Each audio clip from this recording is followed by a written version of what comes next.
lights are off and away they go. Extremely loose. He's managed to hold on and they get He missed the complete that. He's crazy stuff. Side Freitas is on the grass on the infield floor. He slides through. He tags Richard Eck.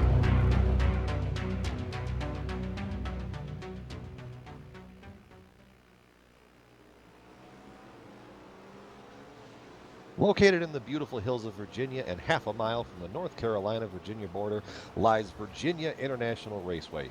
VIR is a hotbed for NASCAR teams testing their road course packages and even manufacturers jumping in on the game, testing their road cars on the track. Today, however, it plays host to the final round of Champion Motorsport Endurance Series. Hello, everyone, and welcome to the Global Sim Racing Channel, and a special shout-out to our viewers on iRacing Live. I'm Brian Yazek. With me in the booth tonight is our GT3 expert, Kevin Brown. Behind the scenes, spinning the dials and cranking the knobs and making us sound better than we look is our director, Joe Peak, and he's using cameras provided to us by Dougie Beard. Kevin, VIR is a fan and driver favorite track out there and leaves everybody wanting more and more and more. Tell us a little more about VIR from the driver's perspective. Hey, Brian. So, yeah, VIR, as you said it, near the state border of Virginia. And, boy, it's a fantastic track. It was built a long, long, long time ago and fell into disarray and disrepute, was abandoned, and then, like the Phoenix, came back and new and improved. And it is just a wonderful track to drive. I don't care what kind of car you are in. It is a hoot. It's got just great corners left, right, and center. My favorite complex is the Rising S's 7, 8, and 9. I think that's possibly the greatest complex in American road racing. And a lot of Americans refer to this track as the American Green Hell, referring to the Nürburgring, the Nordschleife, which was also recently released on iRacing. And it's more because of the blind corners, elevation changes, and fast corners. And it is a difficult track. And to give you a sense of just how difficult it is, we've got a lap with Amjad right about now. All right, we've got Amjad Yaman in the GSRC BMW, so let's do a lap around VIR. Coming down the front stretch, it's going to bend gently to the right all the way until we hit the brakes for Horseshoe. Now, this first corner has a deceptively late apex, and it's easy to get suckered into turning in early. Do that, and you'll probably drift wide on the exit and lose gobs of time trying to bring it out of the dirt. Besides, you want a good line to set yourself up for NASCAR bend. The curved braking zone into this corner is really what makes it so difficult to get right and maximize your line. From there, it's a short burst to left hook. This is an extremely slow bend with an immediate switch back right that makes it feel more like a chicane. But the flow of the track means that you take these two right-handers effectively as one long arc to give yourself the right line into the snake. Finally, you've got a bit of a breather until you reach the uphill S's, so take a moment to collect yourself here. Then it's right back into a series of slaloms as you climb up and over each crest, just nipping each apex. Be sure to hug the right afterwards though, because there's not much time to set up for South Bend. It's fast and blind, and if you've got two loaded wheels in the grass, say goodnight. After that, it's time for Oak Tree. This famous double apexer really requires you to progressively slow the car as you get the rear to rotate. As soon as you can, get back on the power because now we're dumped directly onto the long backstretch. Get a bad exit out of Oak Tree and you'll be kicking yourself as you accelerate over the rolling Virginia hills. However, if you did get a nice launch, now's a great time to pull into the slipstream of your competitor and try to fly by before you have to brake for the roller coaster. Because honestly, you don't want to be going side by side into the braking for this turn. The track rises, making it unsighted, and also jinks to the left, compounding the difficulty. If you did manage to get it slowed, late apex that baby, and then let the car drift right after the kink. Now you're coming up to the tricky and equally crucial hog pen. It's a downhill bend right, then if you manage not to drift wide, you'll accelerate through the second apex and fly up the hill past the pit entry. You can see we're back to the gentle bend to the right, so you finished a lap around VIR.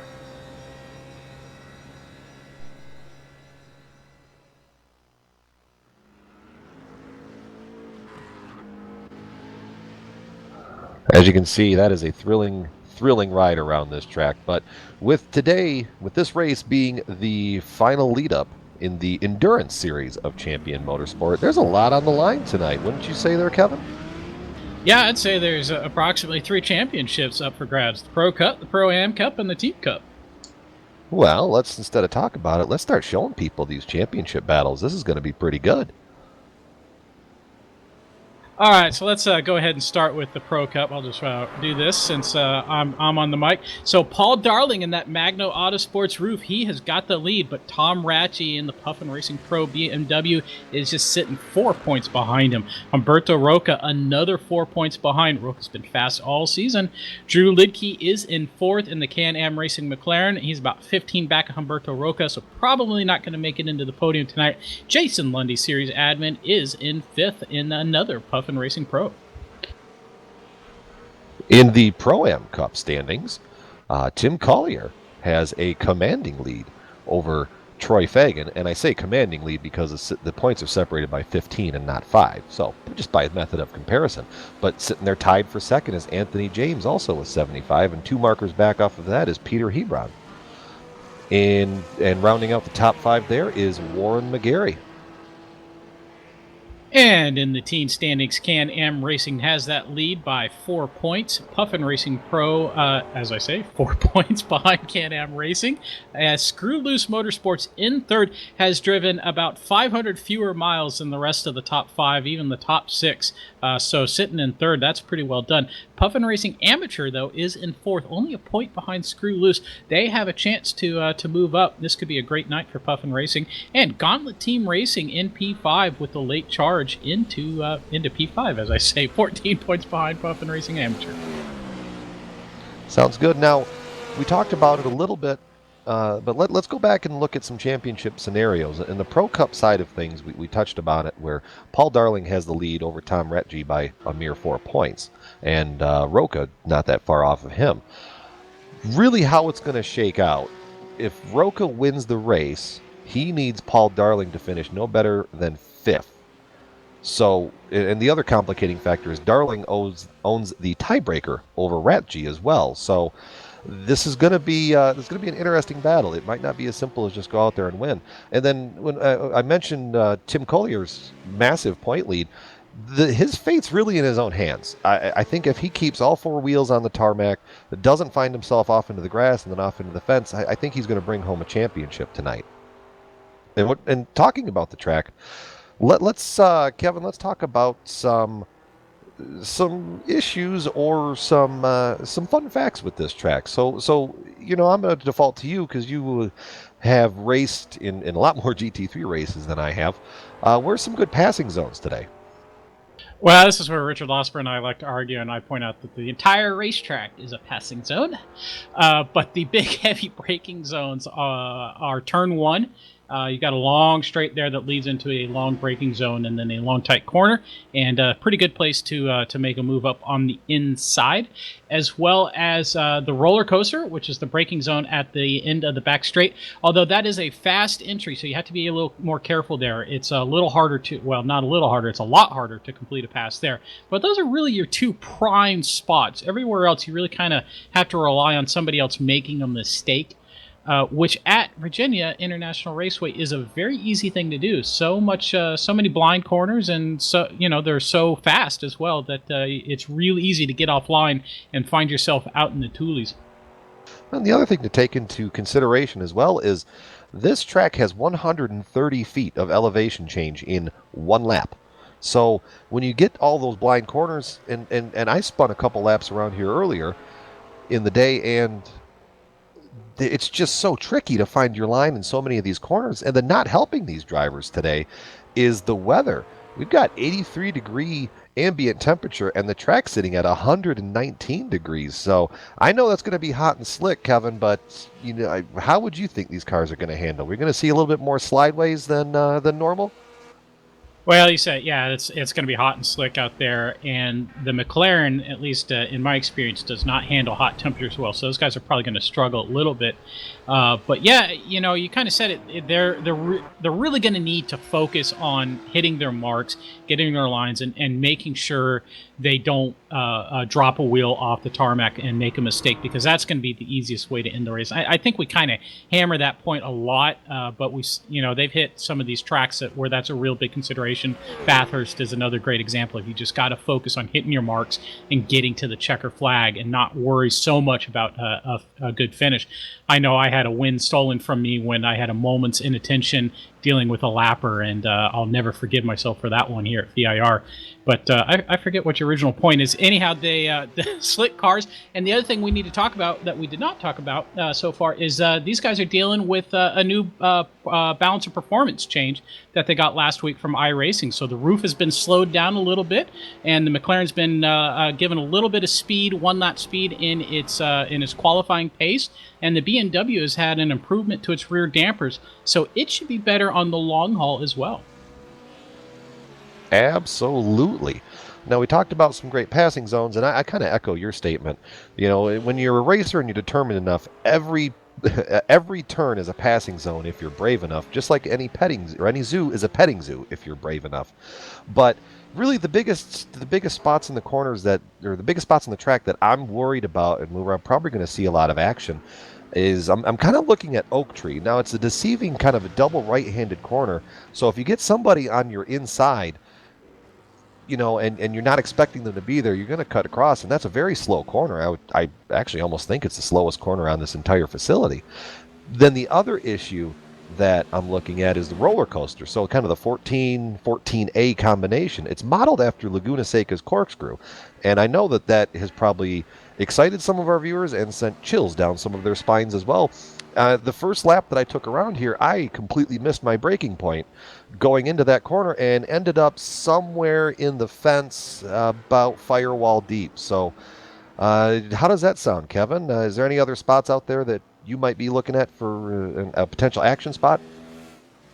Yeah, well, you said Oak Tree. That's not really a place personally I would try and pass. I'd try and focus more on getting a good exit out of Oak Tree, and then you get the long run into into the roller coaster. Maybe try and focus on powering by them on the back straight. A place I kind of like that's tricky, but you can make it happen because people don't expect it, is South Bend. So you go up through the rising S's, and if you've got a good run through there, which you can do, that last corner is a little bit difficult, and then you've got the South Bend. If you can sneak up along inside of there, you can completely take away the line from them. And if they try and go side by side on the outside of South Bend, they're going to wind up in one of the Carolinas if they're lucky by the time they are able to slow that car down. So the South Bend, that's a great place to make that happen if you really can. But it's a tricky one. You can really screw that up and end both races real easy. Absolutely. We've got about 2 minutes left in this open qualifying session.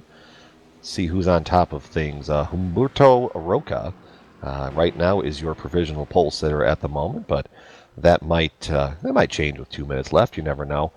And the other thing that we're kind of talking about here, slick track, and a lot of things on the line tonight as well. So with this track having so much runoff, and none of it is paved, there's really not even any kitty litter spots that I can kind of think of off the top of my head. So with all that grass, if you put a tire off, you're going to be sliding for quite a long time. So kind of what you're talking about there, if you completely miss a corner, you might just end up in Carolina. Yeah, there are a couple of walls you can hit. We've seen people do it. There's a wall to the outside of left hook early on in the lap, and you can hit that one with a little bit of help, or pure incompetence usually helps out a lot too. And then there's the wall on the outside of Oak Tree that you can hit as well. And that one's not hard to do. You carry so much speed going into the corner, and you're really kind of relying on the trail braking to get the car to rotate around in there, because it's kind of a really long radius corner that keeps tightening up. That it's really easy to kind of carry too much speed in, and all of a sudden you realize, I got no track left, and I'm about to hit a wall, and then bang, you do hit a wall. But yeah, there is a lot of green grass on some of these places. The outside of Hogpen, if you get that wrong, it feels like forever until you can even see the track again before you, let alone get back on it. So again, we kind of come back to this point: hit your marks out there. Don't put a wheel off. Don't spin. Don't wreck. In order to finish first you must finish. All the cliches, guys. Let's hit them all tonight. Well, good thing we're not doing the Blanc Pond coverage, and Mad Cow Racing isn't in it, because then we could just keep going on and on and on with puns. But well, I'm sure they'd like to be out there chewing that grass for sure. I saw on screen, who was that had a nice little pirouette through a roller coaster? We were on with Humberto Roca. For a spin there. Not difficult to do there. Again, roller coaster is a place where you carry a lot of speed in, and it's blind. You don't really know where your braking points are until you get deep into the corner, and then if there's something else going on in front of that, whoops! Hey, hello. So what you're saying is this probably isn't the roller coaster of love that the Red Hot Chili Peppers sang about, is it? You know, I'd forgotten how much I hate that song, Brian. Thanks. I guess that's my job. Qualifying wrapping up here. A couple guys trying to make a last-minute push on some runs, and we'll have a full field rundown. Looks like we're going to have about 19 cars in today's event. Total event, I don't think we've even talked about this at all. We've got a 100-minute race, or 1 hour and 40 minutes.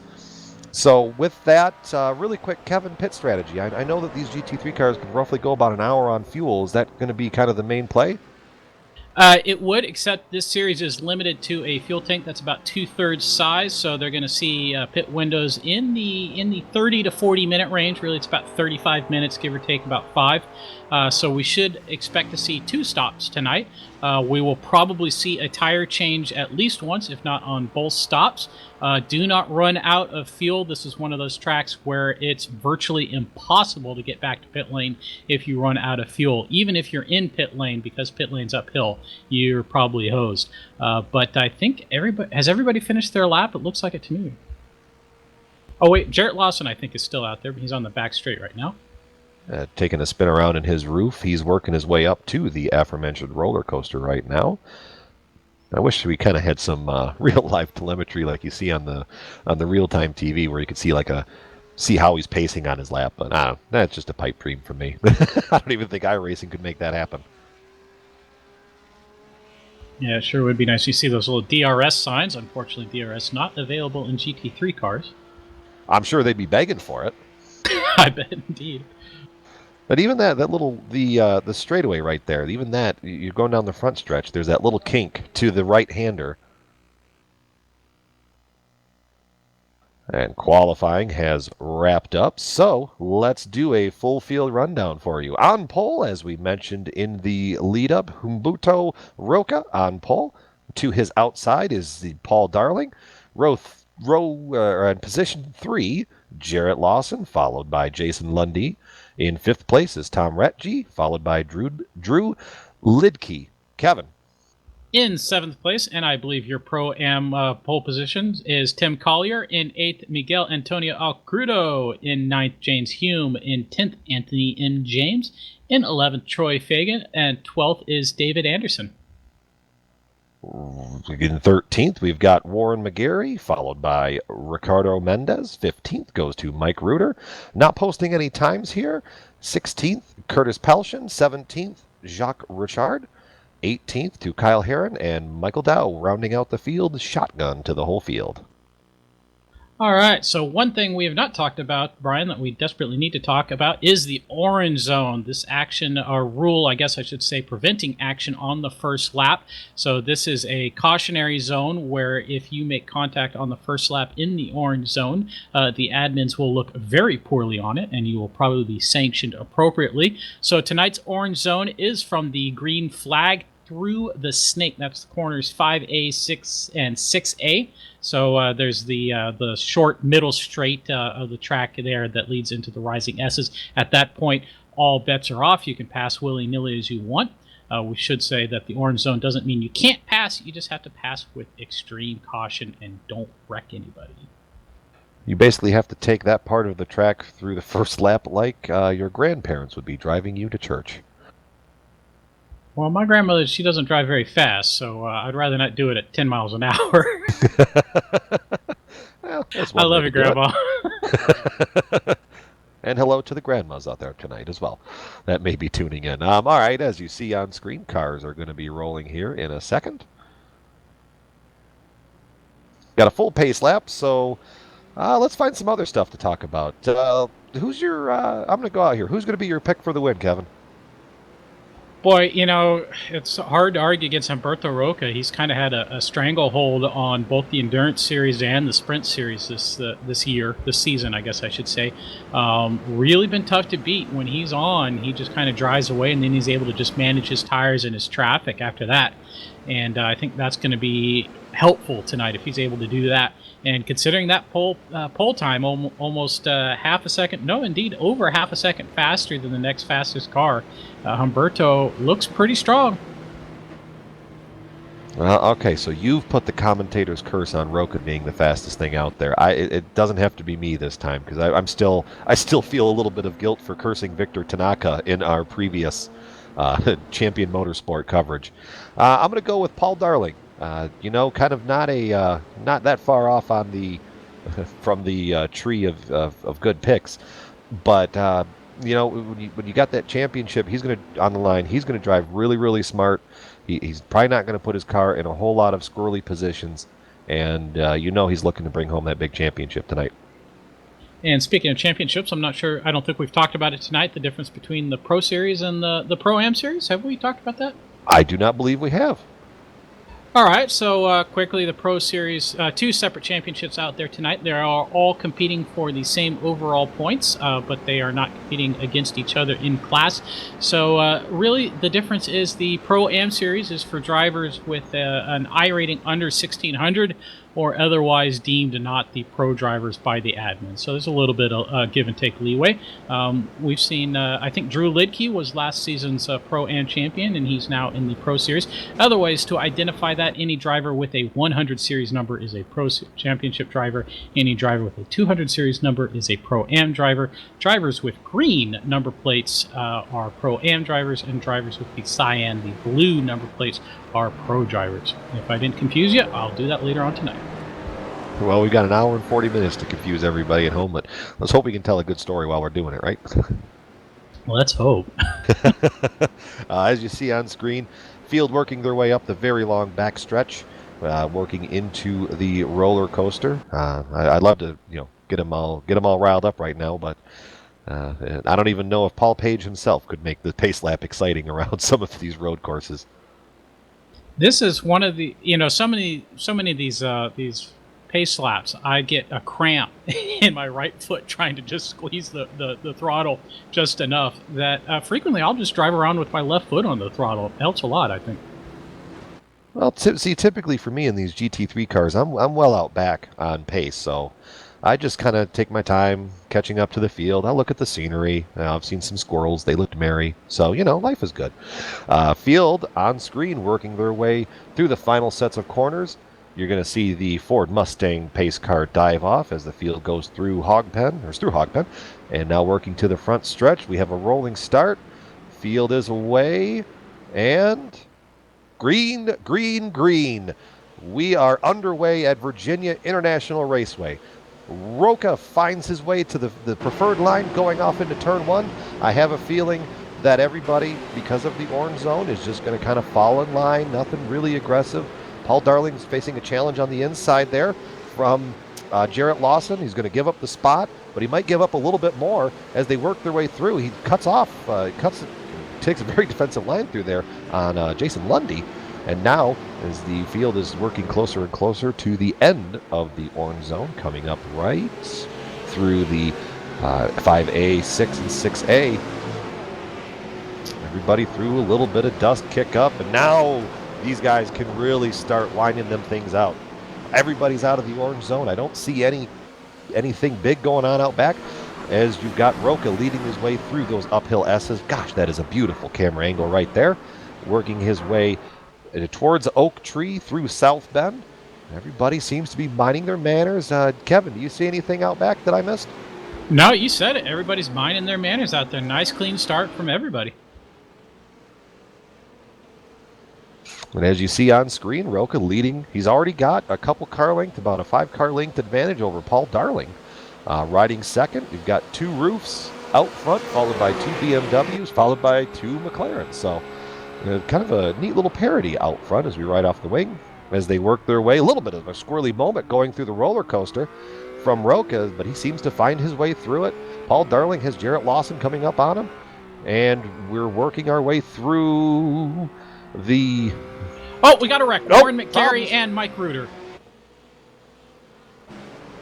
Looks like Mike Reuter just too hot under braking for the roller coaster. Surprised maybe a little bit by Warren McGarry. Got off on the grass, came through, couldn't slow it down, and got into the side of McGarry. Showing you this on your screen right now. Riding and taking a look at Mike Reuter. Did he just overshoot right there?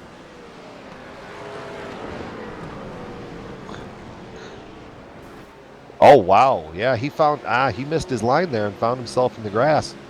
And there's some chewing out going on the radio, on the driver's radio. Everybody involved seems like they're on pit road. It's the long endurance race, so I'm not going to say that they're fully out of it, but their chances definitely have hurt today. Yeah, and they do get that reset, so they can get a free car and get back out there. That is something I did forget. They have one fast repair. On an hour and 40-minute race, kind of stings to burn it up in the first 5 minutes, but you got to do what you got to do. We're going to take a look at Ratji right now in the first BMW, or the second BMW in your frame. Kind of riding along, following up behind Jason Lundy. No real big moves out of here. Everybody's kind of following. The BMWs trying to pull the best draft that they can, but those roofs just seem to be able to go really good. But I'll be curious to see how the BMW can do under braking here as we work our way up to roller coaster again. Really makes up some time going in there. Now he's right on the bumper of Lundy. Yeah, you can really explode the brakes on the BMW. Just really get into that corner late, hard, and just detonate on that brake pedal and really close up. Can scare you a little bit if you're not careful, and it's definitely exciting for the driver in front as you all of a sudden you see nothing but BMW Roundel in your rearview mirror. Well, it seems like that really aggressive stance in the roller coaster cost him on the other side, because now he's fallen about 6 car lengths back off of Lundy, but now he makes it right back up under braking. So we're going to have to keep an eye on Ratchi right there, as he's definitely using up his stuff. We're going to go back into the field for a battle for 10th place right now, or maybe it's a battle that may have just been over. James Hume I'm trying to catch up here. Anthony James got around James Hume. BMW versus McLaren on screen.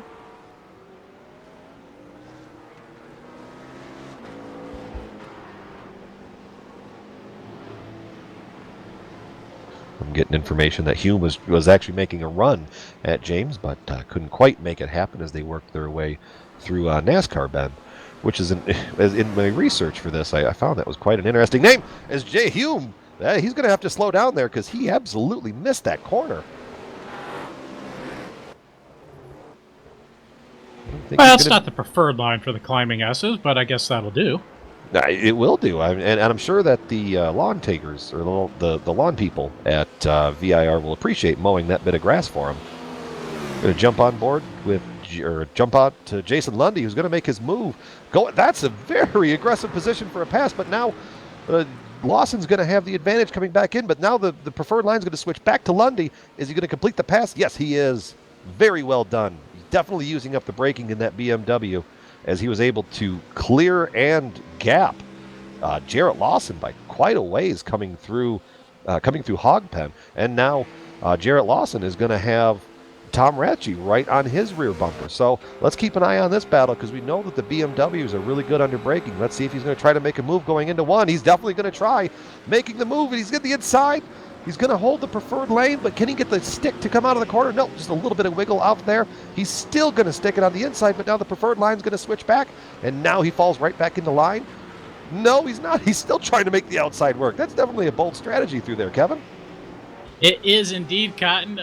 But hey, Ratchi, he's a BMW Car Club of America driving instructor at VIR. He's from the New England area, and this is really kind of the home of American BMW racing, is Virginia and New England. It's not far away from the workshop of Prototype Technology Group, a great BMW factory, semi-factory team.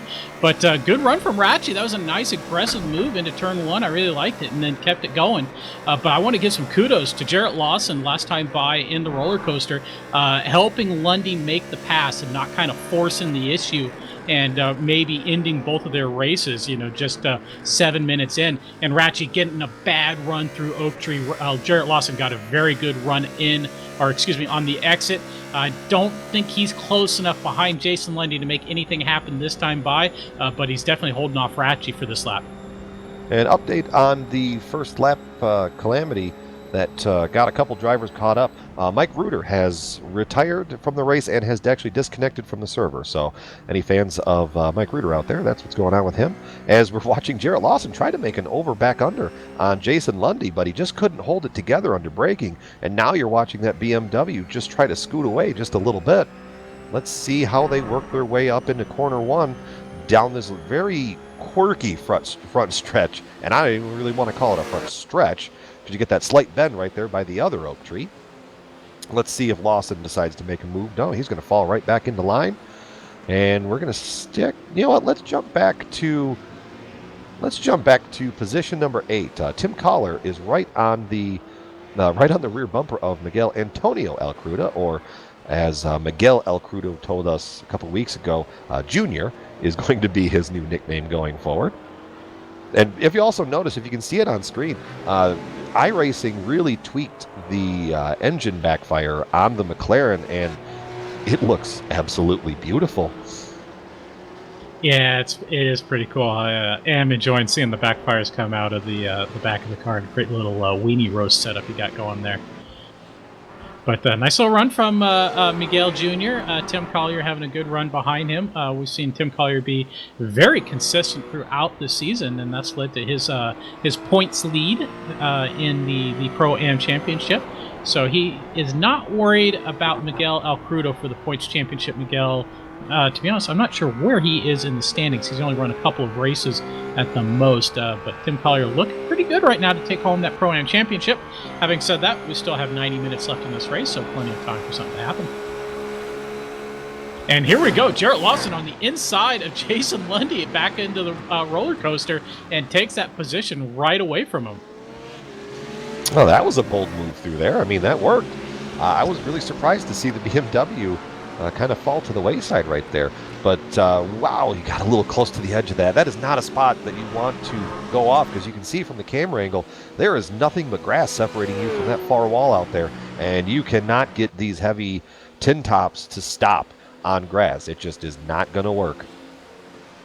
Yeah, it really doesn't work. You can see Lundy closing up so deep under braking. Wow, he's late under brakes into turn one. But Jarrett Lawson, last time by, just got a fantastic run out of Oak Tree, and that's what set that pass up. He was able to get on the throttle much sooner than Jason Lundy was, get to full power sooner, and on the long uphill back straight, was able to take advantage.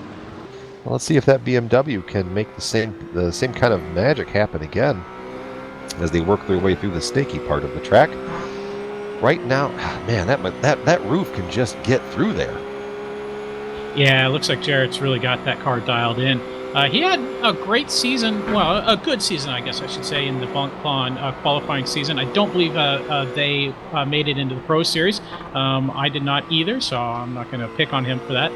40 teams did. Well done. But Jarrett had a pretty good run. They were very, very fast this season, and I think he's carrying that speed over into tonight. It definitely looks like he's very fast under braking. But this time, again, Jason Lundy getting a good run. I feel like Jason Lundy right now is probably better following Jarrett than he is leading Jarrett. But again, early stages in the races, early stages in the stints, so plenty of time for Jason to kind of adjust to that. And Jason kind of peeking on the inside, but not really close enough. And then Jarrett had that little feint there to say, "Hey, no, you're not doing that." And turn up single file through the corner. And this is the closest battle on screen, as you've kind of got 3 cars under a blanket from the road course side of things, as they work their way through. Sorry, I was just watching David Anderson and Ricardo Mendes, because they are pretty close on track. David Anderson on the back straight was all the way to driver's right and ran out of track where the you can take the detour off into the infield course. Ran out of track and got the car airborne over the verge, but kept it together. He could have wrecked it. And now Mendes is off out of hogpen, gets back onto the front straight without losing too much time. Oy. Yeah, we should also note that there is no incident limit in this race tonight, so you can rack up 30, 40x, as there's a battle right in front of these guys. Anthony James, I think, went off track, or was he helped? Yeah, he went off all by himself. Yeah, he just overshot quarter one. We're going to show it to you right on replay right here. Yeah, you're going to watch him get just too much of a head of steam as he works his way down the front stretch, going off into corner one.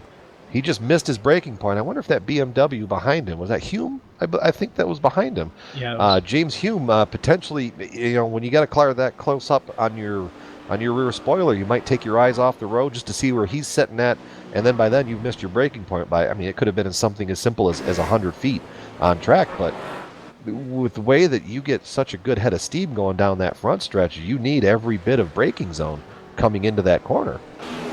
And before we go back to, just like point out, while that was happening, Michael Dow spun in Oak Tree, hit the wall on the inside. Kind of a difficult thing to do. He has exited the race, so he's calling it a night. And I believe we're getting the replay on that now. There's a great shot of Oak Tree Corner itself. All right, so a little ways back as we were going to show it from the perspective of the tree, I think. Here we go. But yeah, right up through those climbing S's. Such a great complex. I can't tell you how much I love hitting that sequence through there. Now up front, as you're watching this on replay, Jason Lundy has made his move again, going back on the inside, and he's bringing company with him. Ratchey's going to try to follow as well, going up into third. Tried to take the high line, but now he's going for the over-under, going into the corner there, but he's not going to be able to hold it because Lawson was able to get the run off of the corner and work their way through here. Let's see if Ratchey is going to make another move, as maybe they work their way through Snake right here and up to the uphill S's. No, the roof of Lawson was able to boot, scoot, and boogie right away right there. Yeah, we have seen Jason Lundy and Tom Ratchey work together before. They are teammates, and they're on the radio together. We've seen them work together before about, who's running faster at that stage of the race, and they might be trying to work together to try and get Ratchey around Lawson. I'm not sure, or maybe Ratchey's just trying to take advantage. But now they have got Warren McGarry in this blue McLaren in front of them. McGarry pulling offline. Hopefully this trio should be able to get on by him without too much difficulty. Looks like that's about to happen. Yeah. He's letting them all by, but wow, Lawson got a heck of a run off of the corner there, because now he was able to leave Ratchey in his mirror, and now he's catching right back up to the rear bumper of Lundy, working their way through the roller coaster and down to Oak Tree. Our director, I just want to point out, our director tells me I've got a case of Bill's on itis. So there's a red and white McLaren, not a blue and white McLaren. So that's what we're calling that now, Bill's on itis. or I'll just blame it on trading paints. But look at Lawson just all over the back of Lundy. This could be a great chance to move. He's got great top end, Lundy does, but no, he breaks earlier than Lundy. Lundy very deep into one, almost running out of track, but he's able to get that car turned down. Did not leave himself a lot of room through there. A little wiggle on the power out, and Lundy continues to lead. Yeah, but for how much longer? Lawson is all over the rear bumper. This is going to get interesting as these guys work their way through NASCAR corner and going through left hook. Goodness. Left hook and now the Snake. Sorry, I got my corners backwards. As they work their way through Snake and then up the shorter back stretch, I'm going to call this. And here we go. Get that line right. Can be a little bit difficult when you're right behind somebody else through the climbing S's, but Lawson looks great. Now, here's a chance where you can make it happen if you really try and force the issue. No, Lawson's not going to do it. Tucks in behind. So now his best bet is getting a great run through Oak Tree, and it looks like he got on the brakes a little early to allow himself to set up nicely for the exit, getting a good run, but too much curb. I don't know if that's going to be enough. He's going to have that draft, and we saw Lawson have really good top-end performance on the front straight. Maybe there's a chance here, but then again, there's still 83 minutes left in this race for sure. As we're watching, he's going to make the move, going to the left-hand side as they're working their way through. Lundy got a little bit of grass, but now Lundy's going to have the preferred line as they work their way through Corkscrew, but it's going to switch back over for Lawson, and Lawson is able to squeak away, but right back onto his bumper is Lundy again, and Lundy also is going to have to face a charge from Ratchey as they work their way through we got a car off. Saw that one coming. Lundy was offline for a hog pin and just wasn't able to get back online, and that's what always happens. If you don't get the start of hog pin right, then hog pin part oink, which is what I always refer to it as, will put you in the sty, so to speak, and that's what happened to Jason Lundy. Fortunately, he did not wind up miles off of track, which is easy to do, but now Tom Ratchey is all over Jarrett Lawson. Well, relatively speaking, he's close to Jarrett Lawson, and Jason Lundy is hoping that Tom Ratchey can really, really attack, try and slow up Jarrett Lawson and allow Jason Lundy to come back into this battle. Yeah, in case anybody at home is worried about our leader, there's nothing to worry about. Roca has a huge 6.8 second lead over Paul Darling, who's just kind of riding by himself on the track. That's right where he needs to be. I mean, what better way to lock down the championship than just ride by yourself? He's got no pressure out. He got 7 seconds back out to this Lawson, Ratchey, and Lundy battle. And while we're talking about that, David Anderson had a bit of a moment coming out of hog pin and lost position and a couple of positions and a fair amount of time on off track before he was able to get back on track. And we go back on board with Ratchey as they work their way up this very long backstretch. Not going to be close enough unless he's very brave to try to do an outbraking maneuver, but he's starting to close it in a little. Just not close enough to pull it together. Mendez getting information that Mendez has potentially had an off. Oh yeah, he's in pit lane. Oh, he had a big off going through the S's. He had a very big off through the uphill S's. Tried to stop it, and I was just talking about that. If our director can find us a replay of that, it goes right back to what we were talking about. Here we go on screen. He found himself trying to keep that car contained and together, but through those uphill S's, he just wasn't able. I think he missed a line and caught a curb, and then what ended up happening was when he went off, you can see it on the replay, his brake lights were full on, but he just could not get that roof slowed down. And more action erupting on screen. Tom Ratchey, if my timing and scoring is correct, Tom Ratchey got around Jarrett Lawson in turn one. Just kind of a surprise outbraking maneuver. I think caught Jarrett Lawson completely flat-footed. And now Jarrett Lawson is attacking Ratchey, trying to get back around him. We're going to go and show that on screen. Good eye, Kevin. I was watching the battle or what happened to Mendez. And, wow, just outbroke him. That doesn't sound right. He got in there and just made it stick. Forced his will in there. Let's see if Ratchey can pull away. The thing is, with this gaggle of cars right here, no one has been able to gap away from anybody else. As we see a little bit of a wiggle there from Lawson as he has a moment coming off of Oak Tree. Let's see if he's going to stay close enough. Oh, yeah, he is. I'll bet he's going to try to make a run going up. Let's see. Ratchey takes the defensive line through the corner, which is going to force Lawson to the outside and not the spot that you want to be. And he's going to even take a little bit more of the track as they work their way into the roller coaster section of the track. Ratchey's going to hold it together here for a little bit longer. But No, Tom, don't do that! Oh, nice save. Did you see that, guys? Getting off in the dirt, under braking for a hog pin. How did Tom Ratchey save that? I have no idea. What a fantastic bit of skill there, Brian. That was I think what happened too was everybody else kind of followed suit behind him. It's the thing. Even Robert Tarbach's getting on the in-race chat to tell him a nice bit of driving there. The other thing I want to note is Lundy has fallen off the back of this pack, and Drew Lidke is catching up to him. I wonder if Lundy potentially has some kind of issue going, or if his tires are going away or something, but Lidke has caught him from a small ways back. Well, we did see that words are easy for me to use. Jason Lundy did have a moment in Hogpen behind Tom Ratchey, and lost some time there, so maybe he's struggling a little bit with that. Oh, Drew Littke having a moment in the climbing S's. Boy, these guys are having moments everywhere. And now Lundy's running out of track in South Bend, manages to keep the car from going off, but just opens the position up for Drew Littke. Littke looking around the outside of Oak Tree. That's very tough to do. And now Jason Lundy takes it back. Littke not going to be able to do anything about the pass here, but Lundy has now lost 3 seconds to Ratchie and Lawson. And Lawson is all over Ratchie. Lawson's going for that move again. The driver's right. Let's see if he can clear him as they work their way up to roller coaster. No. Ratchie is going to take that position back by just sheer out braking. That takes a set of rather large attachments to make that maneuver work. Lawson is not going away, though. He is all over the rear bumper of that BMW. Let's see if he can try to potentially make a maneuver back as they work their way into Horseshoe. And you know how I said that Littke wasn't going to make that pass? Oh, he made the pass into roller coaster. These guys are doing it all right now. They're cooking, they're cleaning, they're rinsing, they're mincing, and they're dicing this track up.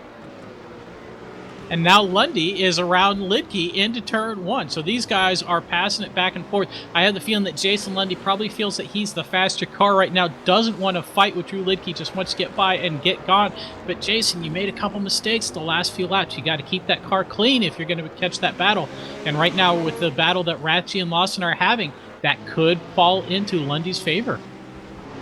So would you say that Lundy back there is in the popcorn position? I mean, it's a bit ways. He's in the back row of the movie theater. We'll put it that way. He's in the back row of the movie theater, and he's got a bunch of 6 foot, 7 foot tall people sitting in front of him, I guess. It was all the people that Star Wars that decided to dress up like Chewie, right? Well, one of my bosses is about 5 foot nothing, and she said she was going to dress up as Chewbacca. I thought that was going to work out real well. Lawson with a pretty good run out of Oak Tree. Ratchie with not quite as great a run, so it looks like we're set up for this again. We've seen Ratchie stay to driver's left and use the superior braking of the BMW to his advantage. Lawson, again, going to try and do the same thing. What's the definition of crazy? Doing the same thing over and over again and expecting different results. And, hey, we see the same result again there, Brian. Almost saw contact as Lawson was trying to fall back in line, and behind them we've got another maneuver as Littke gets around Lundy. Battle of the L's right there as Littke in his McLaren is able to squeak away. Let's see if he's able to get up here and give these guys battling for third a little bit of a hassle as they keep fighting each other back and forth, back and forth. Yeah, he said it back and forth, back and forth. Lawson looking really good into turn 1. Ratchie goes defensive. Lawson not really sure where to go, so they're going to go back in the same order that they went in, unless Ratchie screws up the exit somehow, which would be a little bit of a surprise. But no, Ratchie's going to lead out. Lawson and still maintaining position behind them as they go through NASCAR on the run to left hook. Yeah, it's I've got to commend Ratchie. He's taken that line and saying, look, if you want to pass me, you're going to have to do it the hard way. He is giving no quarters to Lawson this entire run. Let's see how Lawson, I think he's going to try to make that setup again going into roller coaster. A copy-paste of the previous 2 laps, working his way closer to the bumper through the uphill S's. They're getting their way through South Bend right here. Let's see how this battle shapes up as they work their way up towards the famous Oak Tree, which unfortunately does not stand anymore. Yeah, great tragedy that was lost. Lawson with the late apex around Oak Tree, and I think he kind of did not do himself any favors here. But Brian, Jarrett Lawson has now tried a few times going to drivers right into the roller coaster to pass Tom Ratchie, and it hasn't worked. So I think at this point he has to find another place to pass. That's just not going to work. You're going to need to make the move somewhere else, dude. He might have to try it. He's got plenty of places. Ratchie runs wide there, and that brings Lawson right back up to him as they work their way up towards Hogpen. Let's see how this battle shapes up. Ratchie's taking a very aggressive wide line. Lawson's going to keep it nice and tucked in. Let's see how long he's going to stay in the draft. He's going to keep it there. Let's see as they work their way into Horseshoe. Let's see how this battle shapes up. He's going to make a move. Going to drivers to the outside again. He's going to live and die by that maneuver right there as he's working his way through. Doesn't work again. Do you think maybe he's just trying to... Wow, they almost bumped right there. Yeah, they are running close for sure, Brian. I'm not sure what Jarrett Lawson, if he's got a plan in mind or if he's just trying to stick his nose in under the braking zones, figuring, he's got the top end. But it's not working. I mean, Ratchie's taken the defensive line, the inside line on these long, tight corners, and we've seen that BMW's got fantastic braking over what Jarrett Lawson is capable of doing. So again, I'm going to kind of come back. Jarrett, you need to find something else, somewhere else to pass. But breaking into turn one in a roller coaster, that line's not working for you. Maybe pressure going into Oak Tree, make something happen there, and then maybe you can use that top end of the roof to get around the BMW much sooner on the back straight. I think Lawson is kind of like a dog chasing a car right here, literally. He keeps going after it, and then he gets there and he doesn't quite know what to do because he finds himself on the high side going into those corners, and it's just, with the BMW showing that he can outbrake, and look, he's almost being flaunting about it now. Come on, go ahead, you can go up there, get to the high side, and now he's going to swing over, take the preferred line as they work through the roller coaster one more time. Wow, very tight exit from both. I thought that was where Lawson was going to be able to make up a bit of time. And let's see how this all shakes out as they work their way through Hog Pen. Everybody's fine. Oh, Tom Ratchie made a big mistake there. He had to get on the brakes through the middle of Hog Pen, and that's going to allow Lawson to move on the outside. They're almost side by side before they get to start-finish line. Jarrett, this is your chance. Take Tom Ratchie tight to the inside, and use that braking. No, Jarrett Lawson stays on the typical preferred line, and that allows Tom Ratchie lots of track space to get in there. But Tom's racing them real clean. They're running real clean. But see, Jarrett, you ran out of track there, dude. Oh, he was almost there. They were side by side through that whole section of the track. I thought we were about to have a huge moment there as these guys work their way through that section of the track of NASCAR Bend, and now they're working through Left Hook.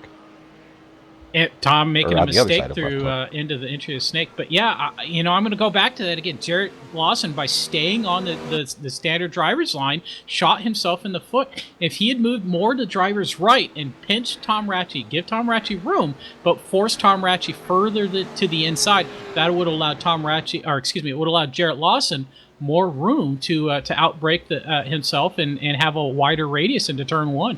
Instead, he gave Tom Ratchie just too much space to be able to make the corner. You got it. In order to make a good pass, you got to slow the other car down as well too. Absolutely, that applies to all forms of auto racing, not just in this road series. I mean, from the ovals that I really know and dwell in. Oh, hold on, I'm going to stop talking here for a second. Lawson's going to try the maneuver again. Definition of insanity, as you talked about, Kevin, trying the same thing and expecting different results. Ratchie has a little moment under braking. The car got a little squirrely. Lawson has a moment coming off of the corner. Got sideways. He got enough sideways that plenty of tire smoke got kicked up right there. Now he's got to really reset because he has absolutely smoked, pun intended, that left rear tire. So now he's got to let that cool down, because I think if he keeps trying these aggressive maneuvers, he's just going to keep burning his stuff up.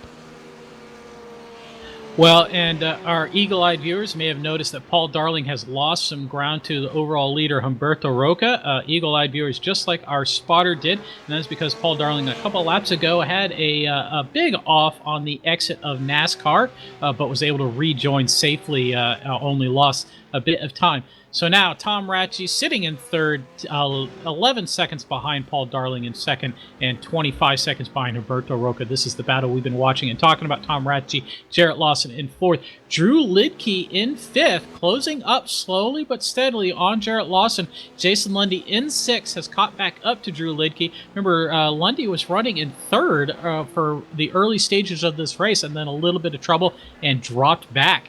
And now Lundy able to close up a little bit, hanging on the coattails of Drew Lidke. They had a great battle, remember, just a few laps ago, and that was a lot of fun to watch. Absolutely. This is actually kind of the closest battle on screen as Lundy dives it in there. Let's see how he's going to try to come out on the other side of Oak Tree. I think he maybe got a better run. We're going to have to see here. The gap is maintaining a little bit, so I guess they got off that corner pretty much dead even from each other. I thought that might be a little closer, as you see Lidke blink a little bit on the screen. Let's take a look here. Do you see Lundy maybe have a little damage on the front of that BMW, or is that just the paint scheme deceiving No, me? he's definitely got a little bit of damage. So that was probably done on one of his offs, possibly the off he had in Hogpen a few laps ago. Easy to get damage on the BMW, and it seems like it's a faster car when it does have a little bit of damage. So I blame my friend Amjad Yamin for always taking his BMW, a 2x4 to his BMW, and that's why he's always able to beat me in the car. Well, It's not because he's faster. It's not that's that's the international tool of auto racing is a 2x4, isn't it? that and duct tape. Absolutely. Probably WD-40 in there somewhere. Remember, kids, if it moves and it shouldn't, use duct tape. If it doesn't move and it should, use WD-40. Exactly. Yeah. See, Jason Lundy very close on Drew Lidke's bumper through left hook and through the snake. Lundy might have a chance here. Let's see here. I think the other thing that's playing into consideration, you're seeing it on screen, Lidke is blinking just a little bit. And what that means to maybe some of our amateur racers at home, his connection to the server is not a stable, solid connection. So if you think of like a flow of a river of water, instead of that steady flow, every once in a while he's hitting a dam and it's blocking and jotting up the signal. The bigger issue that Lundy might be having trailing a car that's blinking is you're not getting a steady draft. Let's go up front. Rathje has been caught once again by Lawson, and once again Lawson trying to make it work. He's going to have a little bit of a nose of advantage. Let's see what happens as they work their way through roller coaster. Why am I thinking fireworks there? Trying the over-under as they work their way back. Rathje goes off the track, kicks up a little bit of dirt. Everybody's okay, but he's going to take a big wide off, which is going to leave a huge hole for Lawson to go under. Rathje pinches down a little bit, but try to save it. But I believe that the damage has been done as Lawson clears Rathje coming down the front straightaway. Well, what did I say? You're going to have to make that pass somewhere else, and he does it in Hogpen, an unusual place to do it. Now, Lawson on the inside for turn one. Rathje still incredibly late under brakes, but I don't think Tom's going to be able to make it happen, and no, he's not. Boy, they got close to touching there. That battle kind of came out of nowhere. About the last time I looked, they were separated by about a second, 1.2 seconds. And then I happened to look up at my timing and scoring, and all of a sudden there was zeros between the two of them. Lawson's getting squirrely through NASCAR corner right there, or left hook again, as they work their way through Snake. He's going to be able to squeak out just a little bit. Definitely got out of that corner better than Rathje. And then the other thing to consider, Lidke back there is slowly catching back up, as well as Lundy. So that gap is shrinking too. We might see a four-car battle for the third podium position here before too long. Well, the thing we do have to keep an eye out for is this battle may break out right at the same time. It's been stopped. That's a bold strategy right there through Oak Tree. If he's going to make it work, but he's going to go off on the other side. Lawson's going to hold the gap, and behind them, Lidke goes off.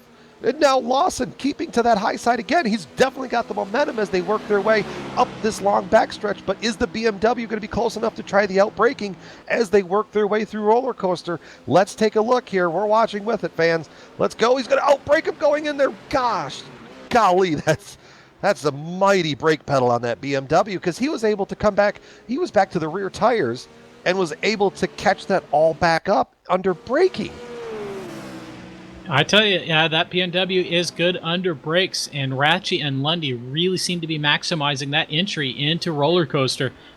And boy, that was a great battle. And we saw Lidke go off track in Oak Tree, allowed Jason Lundy by. I think Lidke got surprised. He was watching that side-by-side battle of Rathje and Lawson through Oak Tree, and it probably distracted him enough that he dropped his wheels. But fortunately, he was able to get back after losing only the single spot to Jason Lundy. So Lidke could catch up for this top five battle. As you saw that maneuver and the replay of that whole exchange right there through Oak Tree on our replay from our wonderful director Joe, as they work their way through NASCAR Bend, and I was trying to say this earlier, researching this track a little bit, I figured out why they named it NASCAR Bend. Do you know, Kevin? I always assumed it was because it was a 90-degree flat corner, but enlighten me, please. Apparently, during the 60s, Richard Petty David Pearson and Wendell Scott in a Trans Am race all had issues repeatedly in that corner. So the promoters and the organizers got smart and just named it NASCAR Corner. It's kind of like Wall of Champions in Montreal then, I guess. Absolutely. That's kind of the first thought I had when I read that little snippet. Well, that is a much better story. I like that one. See, all right, kids, so the more you learn on GSRC. Lawson again close on the back straight. I don't think it's close enough to Tom Ratchey. Again, Ratchey all the way over to driver's left. This Jarrett Lawson not really going to be able to do anything, and no, sure enough, nothing's going to happen here. But one thing we need to keep an eye on, Tim Collier has been slowly catching up to Drew Lidke and Jason Lundy as well. So this battle is getting broader, shall we say. Absolutely. Yeah, Collar back there. Jump back onto the screen. Gets a little squirrely. Who's Lundy having a off, moment? Lundy off. Lundy is off again. That's impressive that he's been able to go off a couple times in that corner and not just get sucked into the grass. Collier is going to make a move to the outside. Lundy had absolutely no defense. He was plenty mile per hour down on the straightaway. We're going to show you this on our live GSRC replay. We're going to watch Lundy. Hogpen is going to claim another victim. Unfortunately for Lundy, it's been pretty much the same victim. Just got a little bit loose or got too much into the gas pedal as he was trying to get through there. I think he saw Collier coming, potentially looked up in his mirrors, and took his eye off his line. All right, well, let's talk about pits because we are approaching that 30-minute window. So that is about the beginning of when these guys can start pitting. And considering how hot the track is and the excitement we've seen these guys have, I think they might be interested in getting some fresh tires right about now. Well, I would think so, and especially with the track temperature out there today. I think I would want fresh tires, though, the entire time. I don't know if staying out and just taking fuel would be advantageous because the time gain that you're going to get, I think, would be more than eclipsed by a car with fresh tires.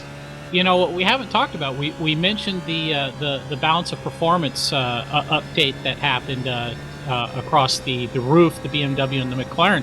Well, the other thing that happened to all the GT3 cars is the tire changes are slower. So there's now only one tire is changed at a time. I believe it's right front, then left rear, then right rear. So counterclockwise or anti-clockwise for our folks across the pond. So it's a longer pit stop to change all four tires. So we haven't seen how this is going to shake out in strategy before, as we've seen many times the guys in Champion Motorsports. Jason Lundy off once again. Jason, I think, has to come in as soon as possible and change tires. And sure enough, Tom Ratchey is in right now. He's in for his pit stop. So Ratchey, the first car to blink and come in. Let's see how long that's... So if a full tank of gas and four tires, what would you expect that pit stop time to be, Kevin? Oh, you're going to ask me to do arithmetic off the top of my head. So a 2/3 fuel tank is about 25 to 30 seconds, and then the four tires, I think, are about 25 seconds, so that's about a 55-second stop. And then you're looking at about a 20 to 30-second pit delta as well. So I believe he took just fuel only. Pit time says 27 seconds, according to my timing and scoring. So fuel only, we assume, for Tom Ratchey as he makes his way back onto the track. And we've seen Tom so far today look a little better on the used tires than his teammate Jason Lundy. We don't know that they're using the same setup. We assume they're probably using pretty similar setups. So Ratchey has done a little better job to keep the rubber underneath him, I think, than Jason has. So probably not as desperate for fresh tires as I think Jason Lundy might be. I was mesmerized once again by the backfire on that McLaren. We also assume that Collier is going to be coming into pit road this time as well. Yeah, I think I'm kind of assuming that everybody's coming in. Yeah, Humberto Roca is in. Paul Darling is coming in now. Jarrett Lawson still in Hogpen. If you're Roca, I would just put four tires on it at all times. You know you clearly have the fastest car. Why risk it?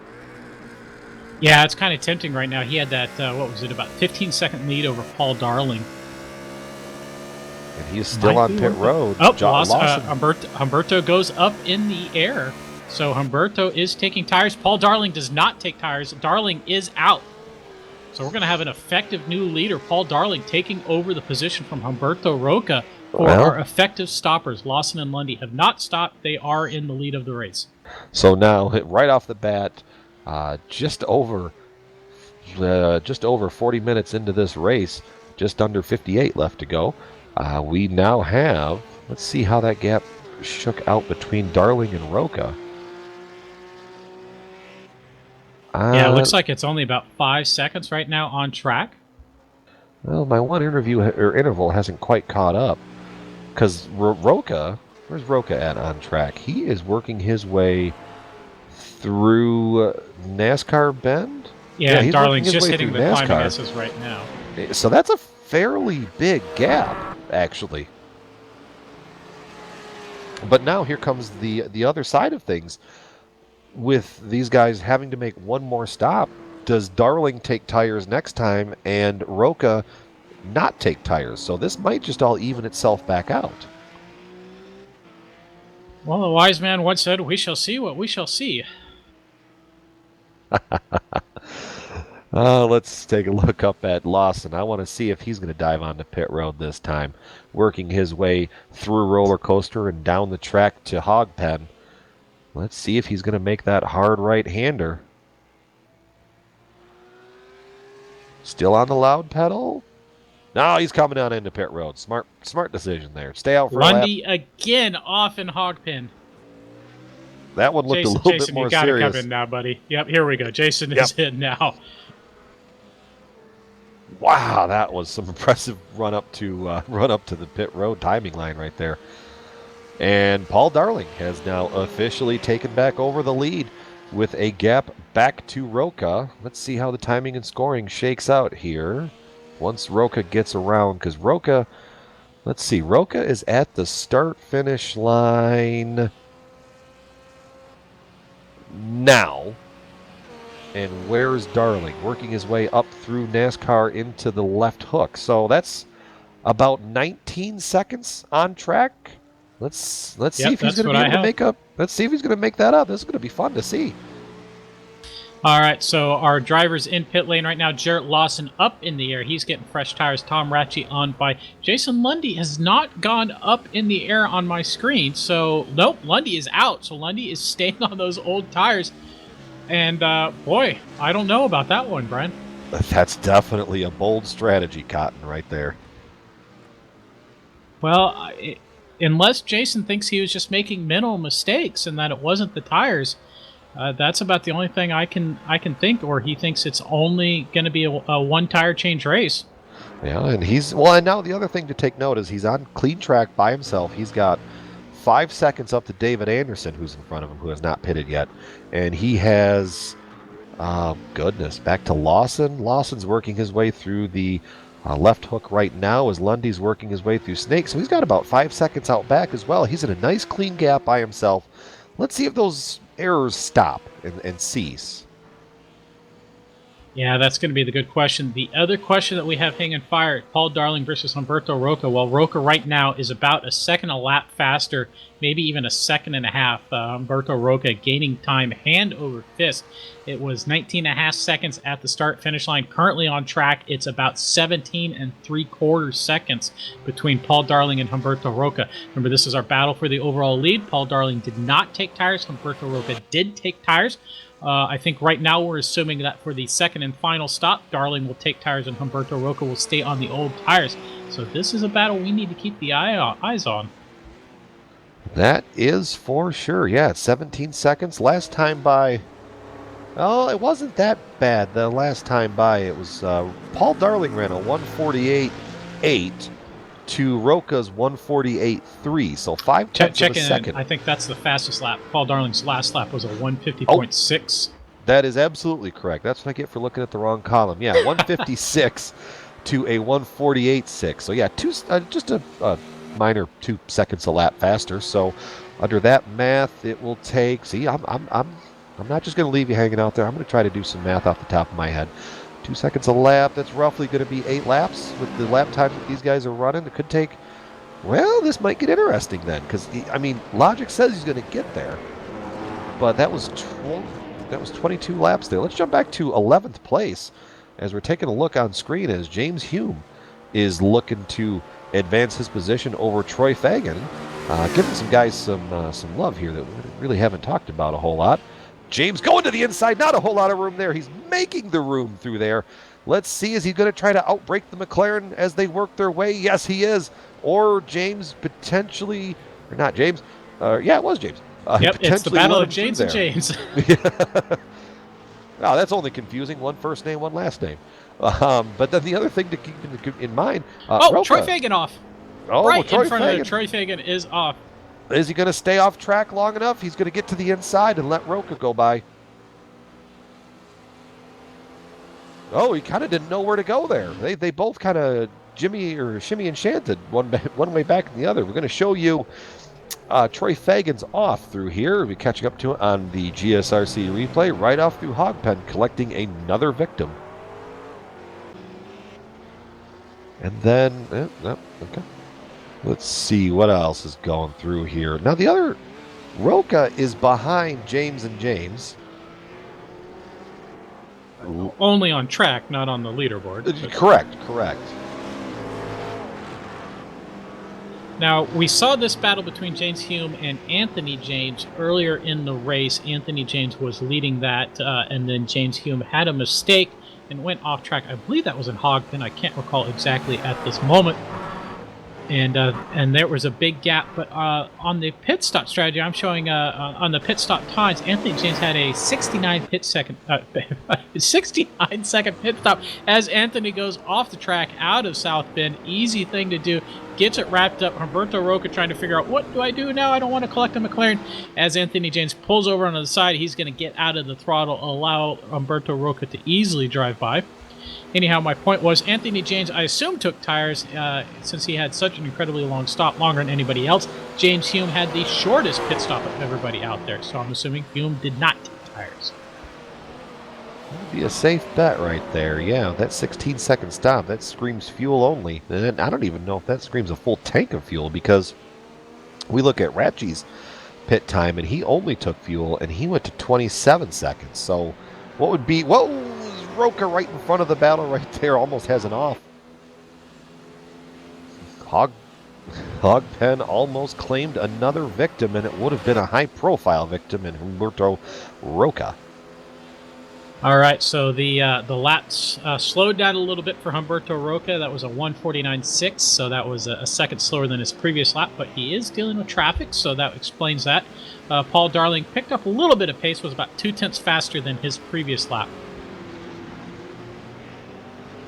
Our director is telling us that Hogpen is apparently pretty messy, so I will give our director Joe Peak all of the credit for that terrible job. I'm working on a pun here about butchers and butcher shops. I'll get there eventually, I think.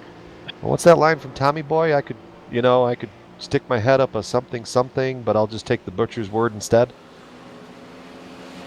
I don't know what that has to play with. I can't say that whole line on air, but I just wanted to quote Tommy Boy on air. So. All right, Humberto Roca by James Hume. And gets the car shut down for Oak Tree. Nice clean run there. And he's going to have David Anderson in that black Champion Motorsports Racing, CMSRacing.com BMW in front of him. So the gap between Paul Darling and Humberto Roca for that overall lead, 14.1 seconds on track right now, live as it is. So Humberto's still quicker than Paul Darling. Yeah, the gap is shrinking. It's not shrinking as fast as I thought it would. 150.4 compared to a 149.6. Still the fastest on track as Roca runs right up on the back of that BMW. Did they almost make contact right there? If they didn't touch, they came very close. And I'm looking at the front of Roca's car. It looks clean to me. I don't think they touched. Well, Roca did pick up a little damage on the front of his car, but that was some laps ago. I'm not really sure where. I think he probably just ran over a curb somewhere. Yeah, it looks like he got sucker punched right where the hood comes down. Yeah, I see what you're talking about now. Let's see on screen. No, they just got very close, I think. Yeah, No so contact. that gap. Oh, Lundy is all over the back at Jarrett Lawson. Not sure what happened there. They were a couple seconds apart. Why don't you call that action, Brian? Was I trying to figure out why that happened? Yeah, I'm going to guess that both of them, or Lawson, definitely had an off-track moment. As we're watching Lundy, now he's setting his sights on the back of that roof once more. It's like the beginning of the race all over again for Lundy, working their way through Horseshoe. The roof is able to squirt away just a little bit and kind of save off any really aggressive maneuver from Lundy trying to make a dive to the inside. Kevin, have you found what happened yet? Yeah, it was Lundy that had the off, actually, and you will never guess where it happened.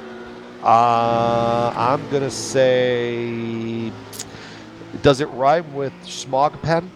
It doesn't. It was a trick question. Sorry, it was a roller coaster, not Oh, with the Jason come Lundy on. who's You been set me struggling up all for night. that. But yeah, it just ran way too deep into roller coaster and couldn't slow it down. But was able to get back on track. Now he's able to go attack Jarrett Lawson. My own co-commentator set me up for that. All right, I'll keep that in mind. Sorry, I couldn't resist. Oh no, I'm a pretty big target. Let's take a look at P9. James Hume and David Anderson kind of exchanging a couple words over the in-race chat. I don't believe they were malicious by any stretch of the imagination. Let's see here. Oh, I see what happened. Yeah, we saw David Anderson do that earlier in the race.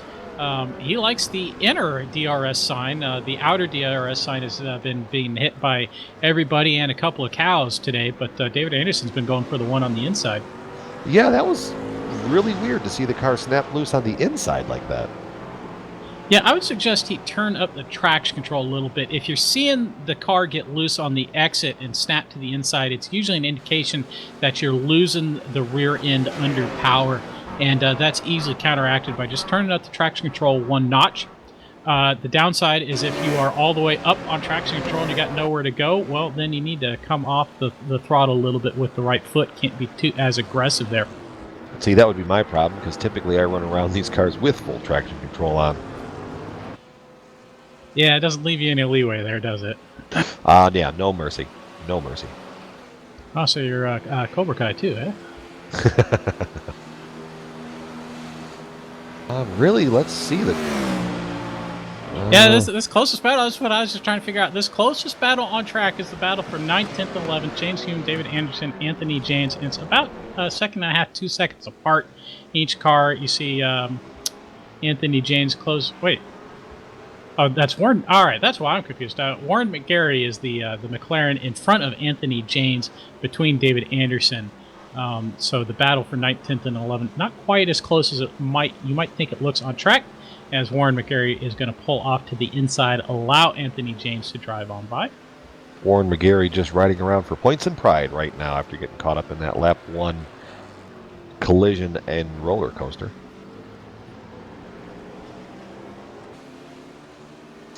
As our director gave me the idea, I'm going to go ahead and nominate Warren McGarry for our Dory Award. For those of you who don't know Dory, you either live under a rock most of your life. Just keep swimming. Just keep swimming. Speaking of movies, Jar Jar Binks as the new Sith Lord. I don't know about that spoiler alert there, but that was a shocker in the movie.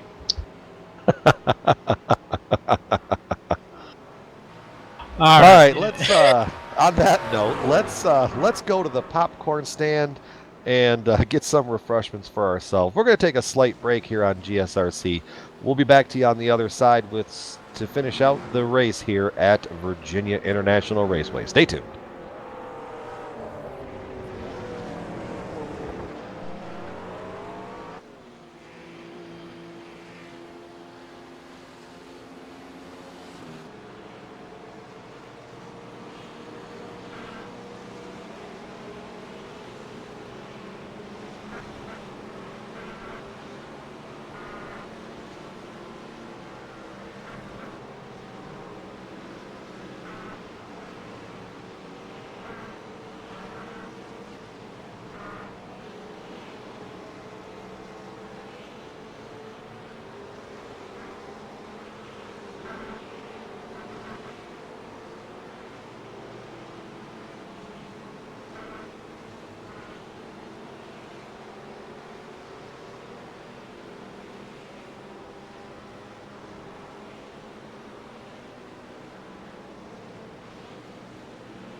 Welcome back to Virginia International Raceway, GSRC's coverage of the Champion Motorsport Endurance Series, back on the air on our YouTube channel and iRacing Live. Really, during the break, you didn't miss a whole lot. Lawson kind of gained a little bit of ground up to Lidke, and the other thing I want to, and I don't believe that Lundy had another off through Hogpen. So I think that we've pretty much caught up. The other bigger story is Roca has been mowing Darling's lead down. Whoa, Paul Darling, big moment through Oak Tree. Let's see if we can get that on replay. He was sideways through the middle of the corner. That was sweet. At least it was on my camera angle. I hope the camera angle director backs me up on that.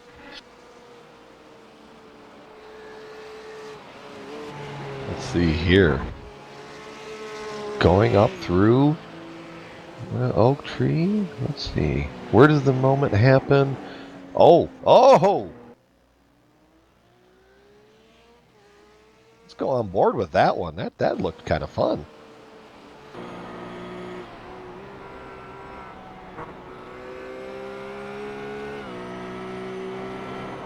Off of South Bend and working his way through there. Yeah, I think he just kind of missed his braking mark and kind of held on for the ride through there. That was an impressive bit of driving from Paul Darling. We have a battle right now. Drew Lidke and Jarrett Lawson on the back straight. Lawson all over the back of Lidke. This looks like maybe it's an easy one for Jarrett Lawson. I shouldn't say that. Drew Lidke, lots of top-end power, though. Jarrett Lawson pulled out of the draft and went backwards, lost ground on Lidke. Lidke's easily able to defend the position. You have to think Lawson is going, come on, not again. Yeah, really. Jarrett Lawson cannot buy a break breaking into the roller coaster. But Lidke slowed through Ogben. Oh boy, did you get that blink? Lidke blinked out right at the critical moment of Hogpen for me. And if Jarrett Lawson saw that, that must have totally screwed up his rhythm, kept him from getting on the throttle. And yeah, we see Robert Tarbox in the race chat saying, Drew, you are blinking, dude. It's like I was referencing earlier. It's hard to find your line. Right there is another big blink out of Lidke. Is he going to pull over? No. We got Lawson trying to go around the high side again. Not really a big maneuver there, working their way through NASCAR corner and up into the left bend. Let's see if he's going to try to make the maneuver. No, he's going to fall in line. I have a feeling, and this might be a weird feeling, but he might try to make that move up, leading up into South Bend. He's right on the bumper of that McLaren, going to the right lane. Let's see, driver's left. He's going to have the advantage. No, he very wisely decides to back out of that one because that is not a spot you want to try to make a pass through. The uphill S is going through there, hits the curb, catches some air, keeps it on the track, and doesn't lose a whole lot of ground to Lidke. Amazing piece of driving right there from Lawson, who I'm sure had a giant pucker moment when those front tires lifted off the ground. Boy, both of those guys took incredibly alternative lines through the climbing S's, but managed to make it work. Now Lidke very slow through Oak Tree corner, caught Jarrett Lawson out by surprise. Lawson actually had to get on the brakes in the middle of the apex. Not what he wanted to do. Keeps Lawson from being able to close up tight under draft, and it looks like Lidke should be able to maintain this position easily. Now we are keeping an eye on the leaders, Paul Darling and Humberto Roca. They have closed up to within 3 seconds. Roca is very, very fast, but we're watching this battle right now because this is the one that's hot. This is the battle right now, and I know that we will cut up to that battle for the lead when it happens. I'm predicting probably within the next... There it is. There's the mistake from Lidke as he goes off, and Hogpen claims another corner. Or would you say it's a repeat visitor? Lidke's actually going to pit road. Could this potentially be from the connection issues that he's... Because he really... Well, this is... we're inside the window for the final stop. I think this is a long final stint pitting now. Maybe trying to pull some strategery. The other thing, Reggie right in front of him on pit road. I didn't see Reggie come on pit road, but he's right there in front of him. Yeah, Tom kind of surprising us there. He's done that before with pit strategy. He surprised me, but I'm going to assume he knows what he's doing behind the wheel of that car. All right, so let's, if we can, show Humberto Roca on track or Paul Darling, one or the other. Doesn't really matter to me because We're going to be on board with on the hood or the roof of Roca, as that gap is now shrinking. Oh no, actually, Paul Darling has hit pit road. So No. Paul Darling. Oh, so I'm sorry. It's the other car I'm looking at. All right. Well, as soon as we get a battle, they take it away from us. I'm gonna. Oh, Paul Darling misses overshoots his pit box. stall. Now, on the road side of things, I don't know if that's as critical as an error. Or is it? It is. Well, it can be a mistake, but yeah, it's not. I don't think it's as critical as it is in oval racing, where it can lose you 2 or 3 positions in the blink of an eye. Yeah, see, I'm the oval guy, so I'm reverting to the GT3 guys for bailing me out here. Jared Lawson, a huge moment out of a roller coaster. Wow. Paul Darling also 4 tires in the air. Let's go take a look at that huge moment there.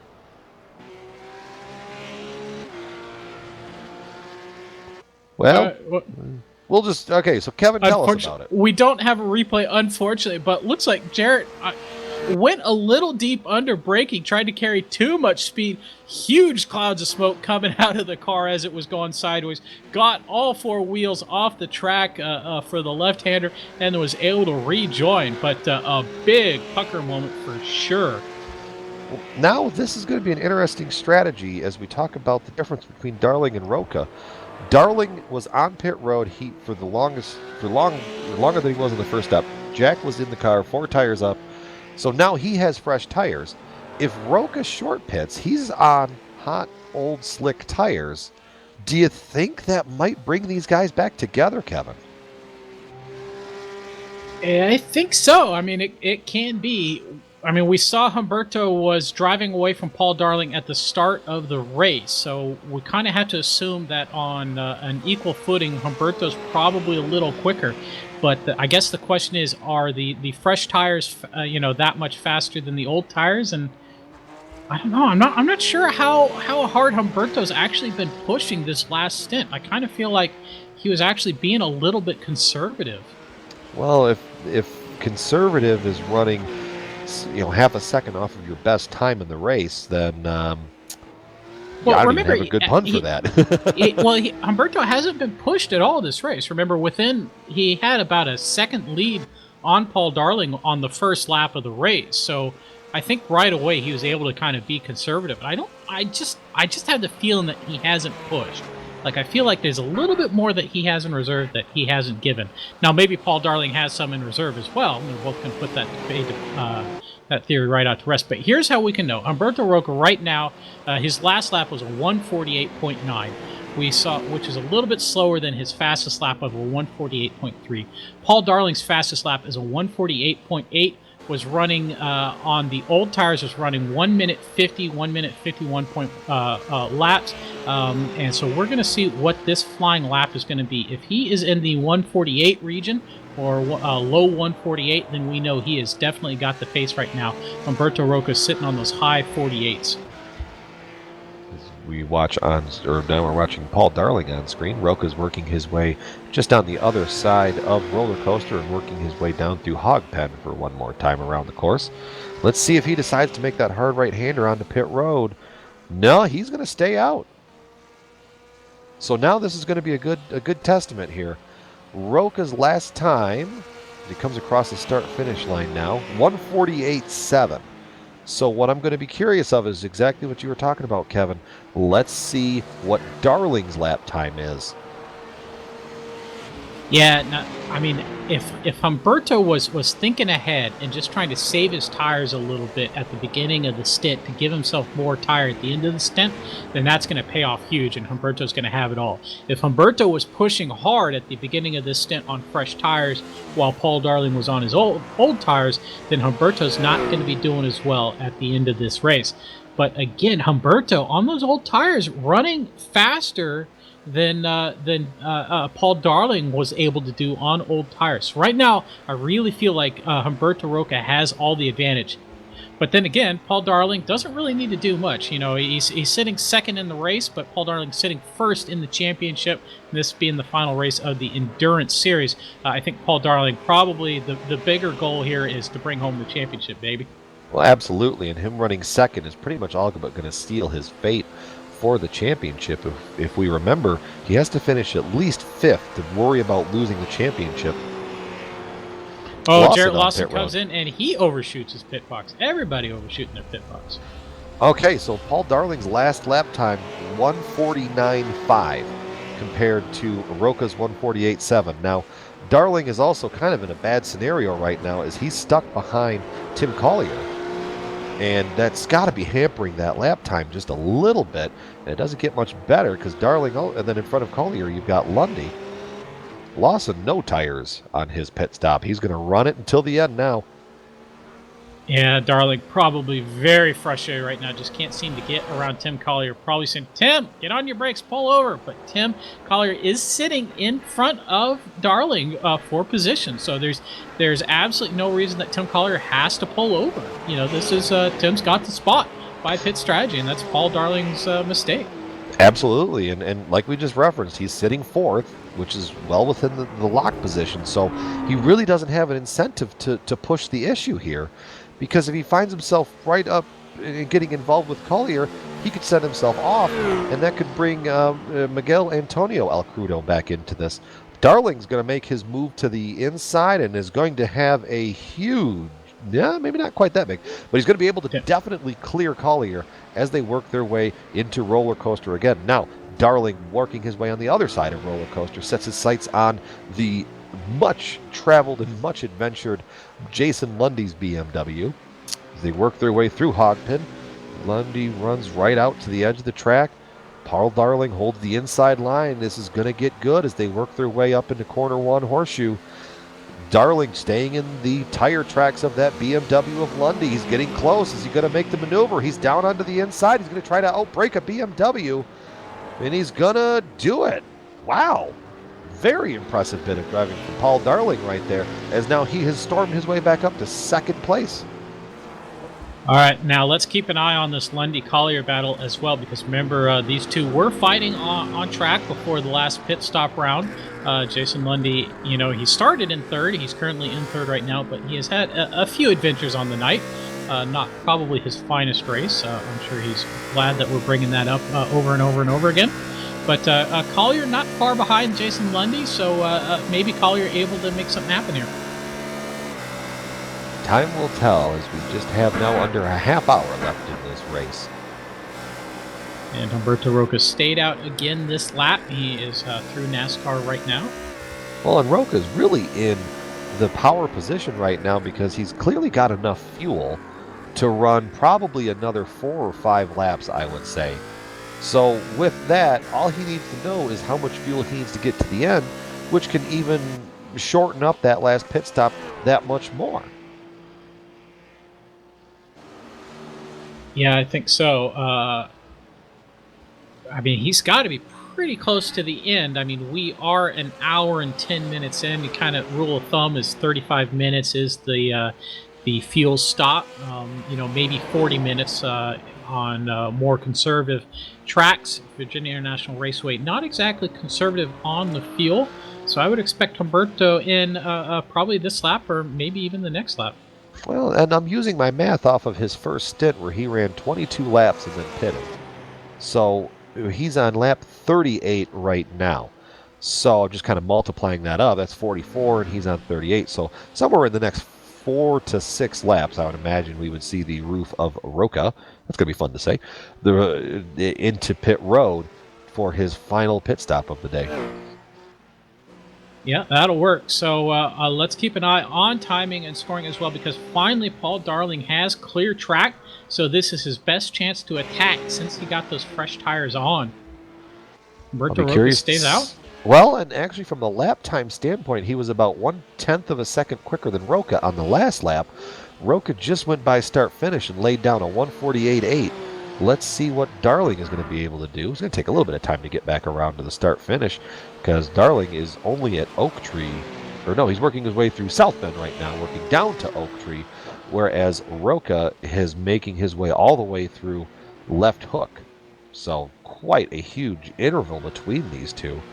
I mean, Roca could, with the gap that's there in the pit delta, Roca can pretty much sit on pit road, take 4 tires, get out, have a cup of tea, and then potentially get back in and get right back on the bumper of Darling and have fresh tires. So that I would have to suspect that has to come into play to Roca's decision to stay out as well, because he's probably got an eye on that relative box, or at least the F1 box, to be able to see his total gap back to Paul Darling.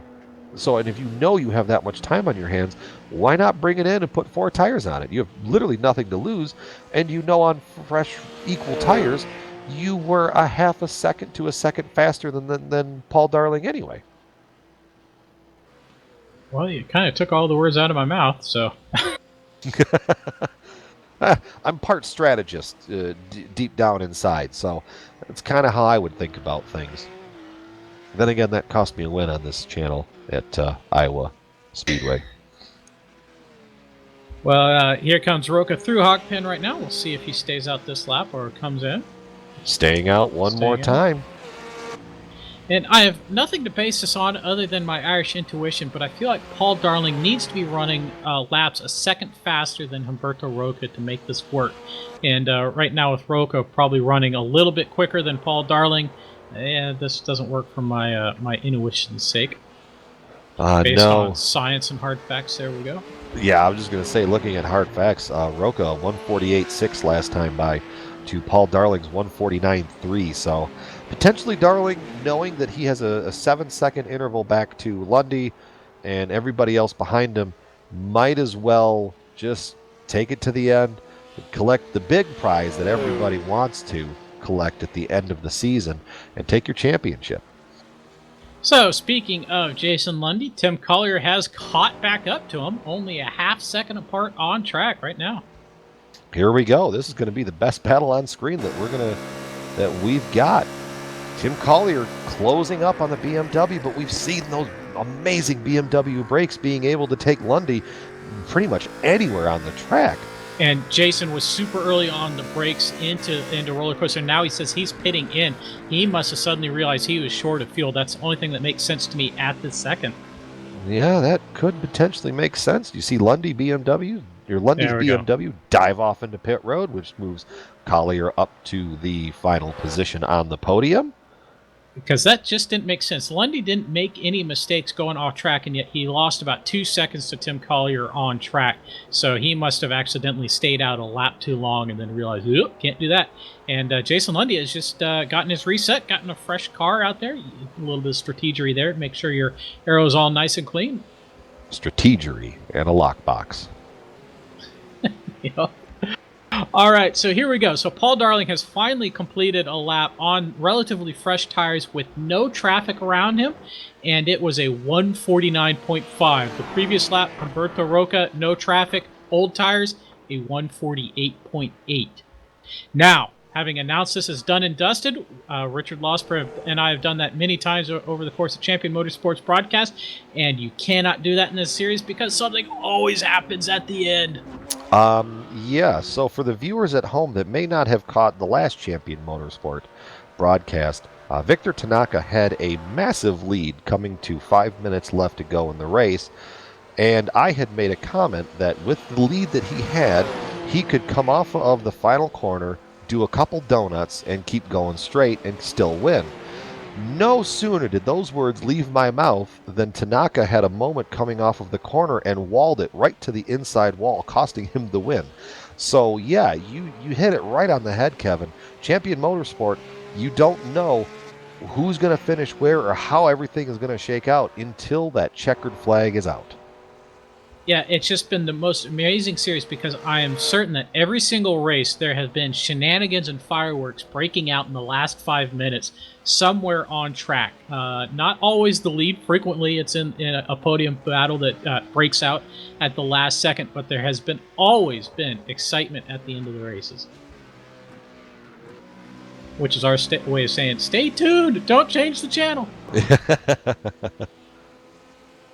Let's see here.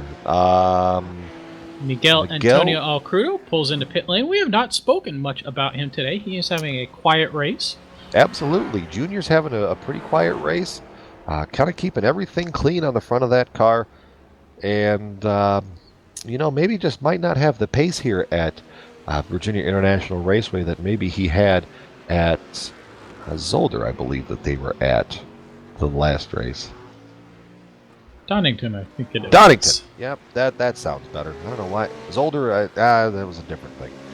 Paul Darling working his way through there. Sorry, I saw his speed drop off. I thought we had a moment on hand.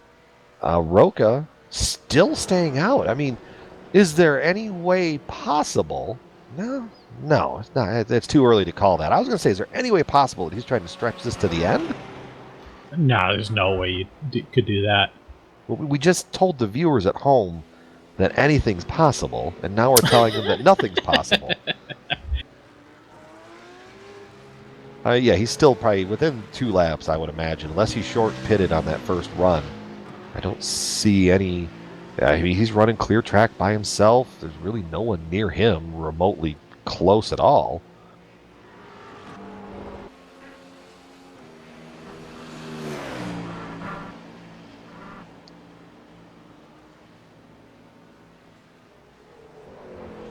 Let's take a look. As soon as Jason our director Lundy. says that Jason Lundy is the closest battle to Miguel Antonio Alcrudo, Jason Lundy goes off track on South Bend. I have a feeling the lawn care people at VIR are going to be sending him a nice Christmas card this year. I was just thinking, if these cars were for real, he would be getting a stern memo, a yellow sticky note of disapproval from whatever crew member had to vacuum out all the grass clippings he was collecting. Well, I know someone as follically challenged as I am. I might be collecting them to try to make a wig. It'll be my new product line: grass from racetracks to pay. It might catch on. I don't know.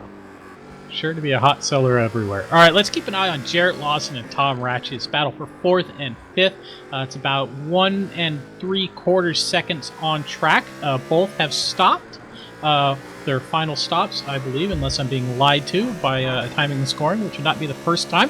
And let's hope some fireworks break out between these two, because, boy, did we see some breaking battles between the two of these guys. Absolutely. Ratche and Lawson, this was what we pretty much focused on throughout the first stint of the race. And now with Ratche running down Lawson, and Ratche has tires, Lawson does not. So this might be a very closed and shut case very fast as they work their way on the other side of Oak Tree down the very long back straightaway here. I don't think he got off that corner as good as he wanted to, because that gap grew just a little bit. It's the power of the roof in that straight line. It's almost unmatchable. All right, and quick aside, Jason Lundy had something good happen to him in Hogpen. Something bad did not happen to Miguel Antonio Alcrudo. Alcrudo went off in Hogpen, gave up the position to Jason Lundy. So that is why that order has shaken up on your ticker. See, we've just jinxed Junior just a little bit. We were just saying he had a nice quiet race, and then he goes and has an off. Well, the gap is absolutely plummeting between Ratche and Lawson. Did Lawson have a moment coming off of Hogpen? Let's take a look here. There was a little smoke that came off, but not enough to explain this difference in top end speed. Oh, no. Lawson got very loose coming on the other side of Hogpen. Actually kicked up a bit of tire smoke. He was drifting that roof, which all that has done is just brought Ratche right back up to his rear bumper. And we know the braking power of these BMWs. We've harped on it so many times today. I have a feeling that Ratche is not going to be behind him very long, but Roca is on pit road and is already back off, fuel only, back out onto the track. That may have potentially been the race-winning maneuver at this moment in the race. Could have. Paul Darling is still on the back straight right now, not even to the braking zone of roller coaster. Now he finally is. That is a massive gap. Yeah, well, when you're running the lap times that Roca is, the gap seems to just naturally happen there. And we're going to jump back on screen as Ratche is within 1 second. Now, this would be a beautiful time for the DRS zone for this BMW to catch the roof as they work their way up the long backstretch one more time. gained a little bit on the exit of Oak Tree, but not nearly enough to utilize the power braking of that BMW, but he's definitely going to close it in on the top of Roller Coaster, bringing it to 2 car lengths and back off of the bumper as Lawson is able to get back away again on the other side as these drivers work their way through Hogpen. This corner has been basically calamity corner all day. Everybody gets through it just fine right there. Gap still shrunk just a hair between these two, but I believe the roof of Lawson got off of the corner that much better. It's that power there that roof has, just able to mine those gaps on the straightaway, and the BMW, you can watch it on screen, just closes right in on that roof under braking. Also, fans of Tim Collier, he was on and off pit road for his final stop of the event. There, you see him working his way through Horseshoe right now.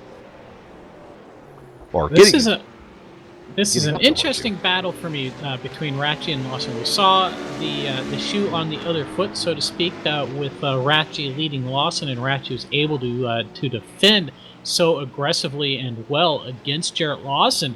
But how's it going to be the other way? Can Jarrett Lawson defend equally as well against Tom Ratchy? Is Ratchy a better passer than Lawson was in the opening stint?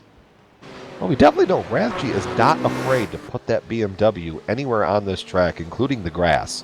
So with that in mind, and Lawson knows from that battle at the beginning of the race that he's got to keep that into consideration. Coming off of Oak Tree there, Ratchy had a terrible exit, I believe, because that gap is just growing just a hair. You can visibly see it on He got screen. a little loose in the middle of the corner. Just a little too much Wellington, so to speak, and kind of compromised himself. Just a little too much loud pedal, but watch that car under braking. That is absolutely magnificent. He can shrink that gap from 0.8 of a second back right down to 0.2 of a second, coming into Roller Coaster. And now he's going to try to hold the inside line as they work their way through Hogpen and up the front straightaway. Let's see if the magnificent braking power of that BMW, he's as close as he's ever, or not as ever, but as close as he's been lately in this run. He's going to try to make a dive to the inside. Lawson very wisely defends. Here comes Ratchy to the outside, trying the out-braking maneuver, taking the room away, but he's going to try to pinch on the outside of the corner. If he can hang here, well, he's not going to be able to hang there because he was trying to hang to get the preferred line, working their way back into NASCAR Bend, and then eventually up into the left hook corner. But now he's got to fall back in line again. And if you're Ratchy, you've got to be seeing red at this point again. Well, maybe. I mean, Tom's been doing a good job so far, just kind of keeping things clean and you know, keeping the car consistent. Yeah, keeping that car consistent. That's definitely been the name of the race today. Keeping it. I mean, he hasn't hit any walls. That's the good thing. He's just mowed the grass a couple times through there. Oh, he got very close to mowing grass on the exit of South Bend there, but managed to use up every last inch of curbing there on the exit. Now, that looks like a pretty good run through Oak Tree. Caught a little bit of the inside, that dirt there on the inside. That's usually a sign of a pretty good line, but Jarrett Lawson also pretty good through Oak Tree as well. So I think you know, there's a tennis term I'm looking for there, but whatever. Are they love out of the corner? No, but all right. Anyhow, Ratchy, good under brakes as we expected. This is why I commentate racing. I don't commentate tennis. He's either got tennis elbow or it's 15 love. That's the only two things I ever hear. And well, also, we don't have to jump to it on screen. We can keep the focus on this battle. We talked about a little bit on the pit stop of Roca being so short.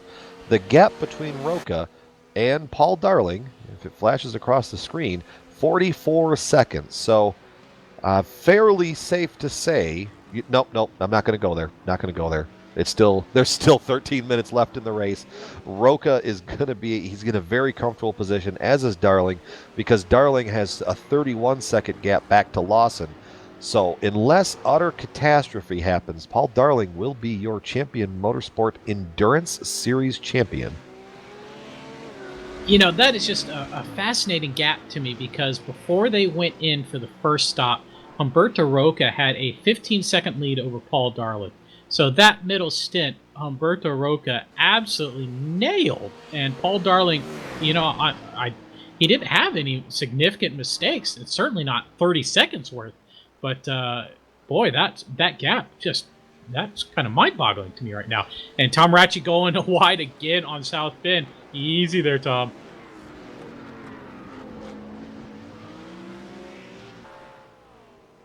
They work their way on the other side of Oak Tree down the back stretch. Gap is about 0.6 of a second.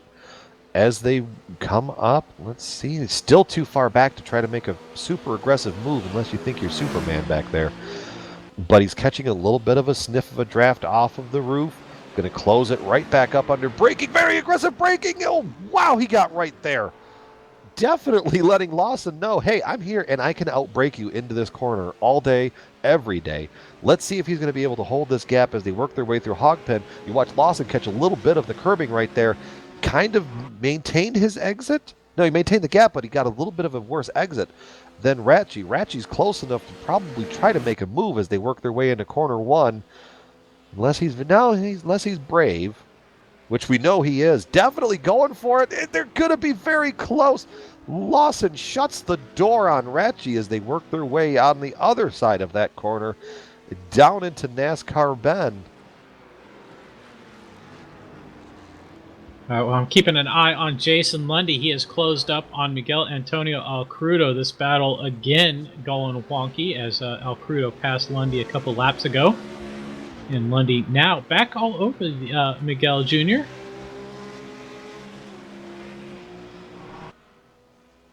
Absolutely. I'm going to keep one eye on that battle because that's going to be the closest one. Lundy's making a move. Let's see. We know he can use the power of that BMW braking system. He's diving to the inside of Junior right here. Wow. Power maneuver, but he got too much of it coming through. Miguel Antonio Alcrudo. Oh, that was a spin. Lundy has a spin. He tried to get back onto the gas too quick.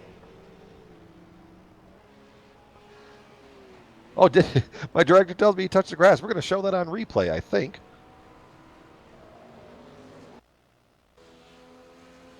And here we go to replay. We are going to be following this.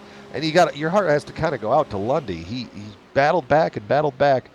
And you just see right here, just either overshot it or missed his mark a little. Caught the grass, but you have to think, wow, how close did that get?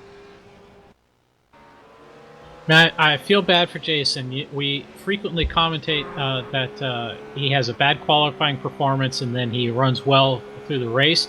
Today he's kind of having the opposite. He had a good qualifying performance and has not been running so well through the race. Speaking of running well, Jarrett Lawson has the last lap was very good. Kept quite a bit of a gap on Tom Ratchey. Such a gap that Tom never even got offline to try and even think about making a move. Just saw on screen there. They did touch just a little bit. And even the in-race chatter, Lundy got a 4X for car contact right there.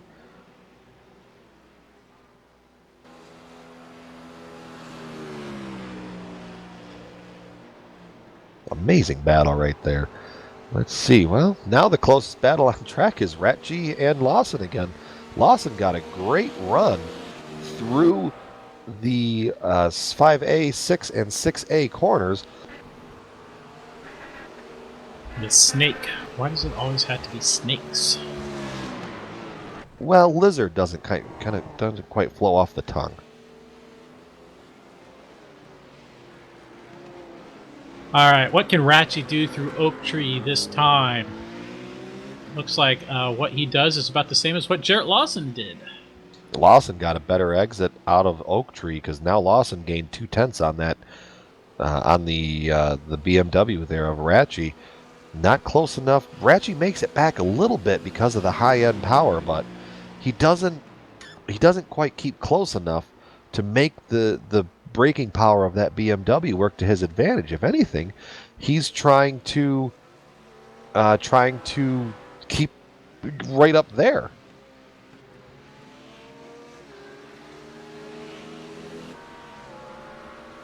Our director is trying to get us to lay a commentator's curse on somebody.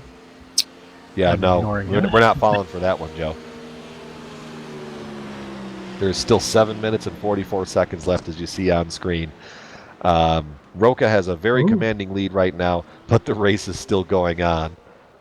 Jarrett Lawson fairly deep into turn one. Tom Ratchey not able to capitalize on that, though. I think Tom may have used up his tires. That may have been all she had, really. Well, maybe. I mean, he's holding a closer gap through here than he has been the last couple laps. It's going to be, the important part here is Snake. Let's see, that roof just sails right through there, and it seems like the BMW just kind of lugs through there. And lap after lap, Lawson is able to gain a tenth or two coming out of the other side of Snake, and then even up into the uphill S's. Now, they have the lap cars of Warren McGarry and David Anderson in front of them. McGarry and Anderson are not fighting for position. They're a couple places apart. A thing I've always tried to do, because I feel I'm pretty good at it, is using other cars in my position battle. And so I have frequently been the chasing car in races like this, and waited until we caught up into the lap traffic and used that moment to get by both of them and set sail.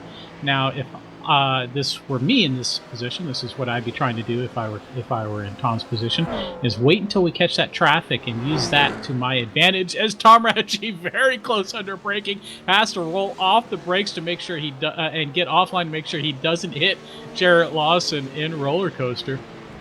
And I think that's really, I've been kind of paying attention to this the last couple laps.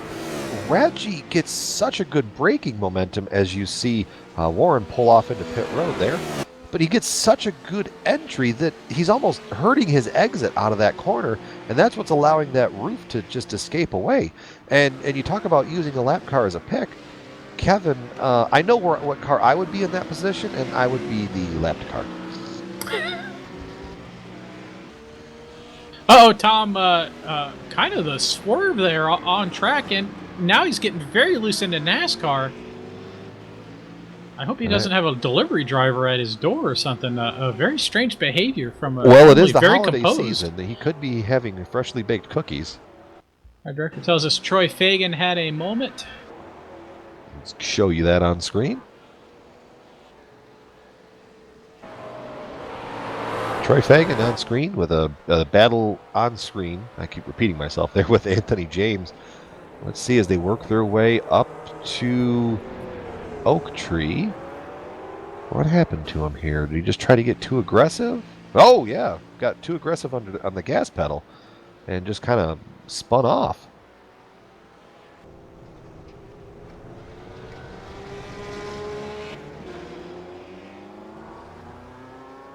On screen, Fagan not having a very good conclusion to the end of this race as he's had another off, and Hogpen claims another victim through there.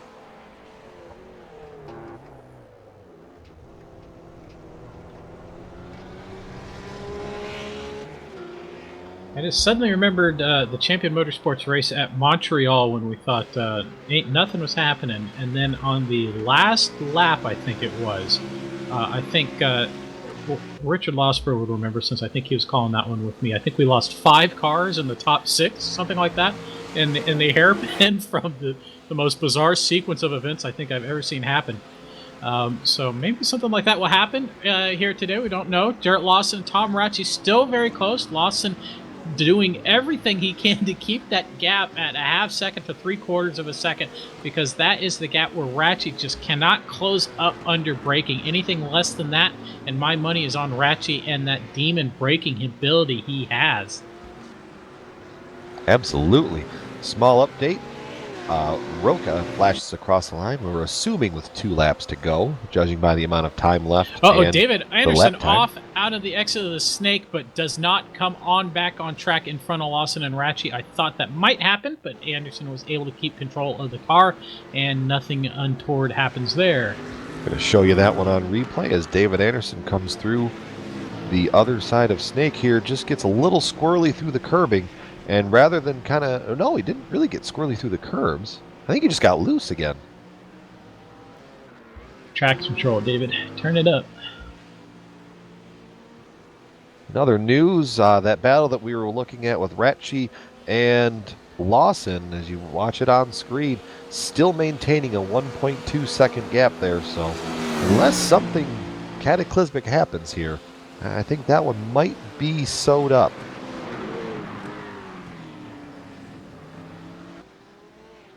Yeah, Tom getting deeper and deeper in the brakes into roller coaster and really affecting the second part of that. I think he might be overdriving the car at this moment, trying to stay in touch with Jarrett. Absolutely, but yeah, he may have used up all the feel good on those tires because Lawson is just able to kind of maintain about a 1 second gap. Let's see here. This might get very close on timing to scoring. I'm not 100% sure. 159 left in the race now, and Roca is now just getting to the start finish, so this actually might be Nope, this will be the white flag lap right here. Forgot how far down the start finish line was. White flag is in the air for Humberto Roca, making his way around Horseshoe off through turn 2 and heading toward the NASCAR bend.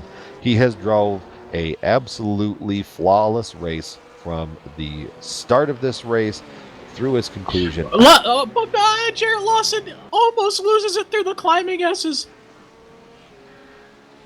So yeah, we're going to go back to that one.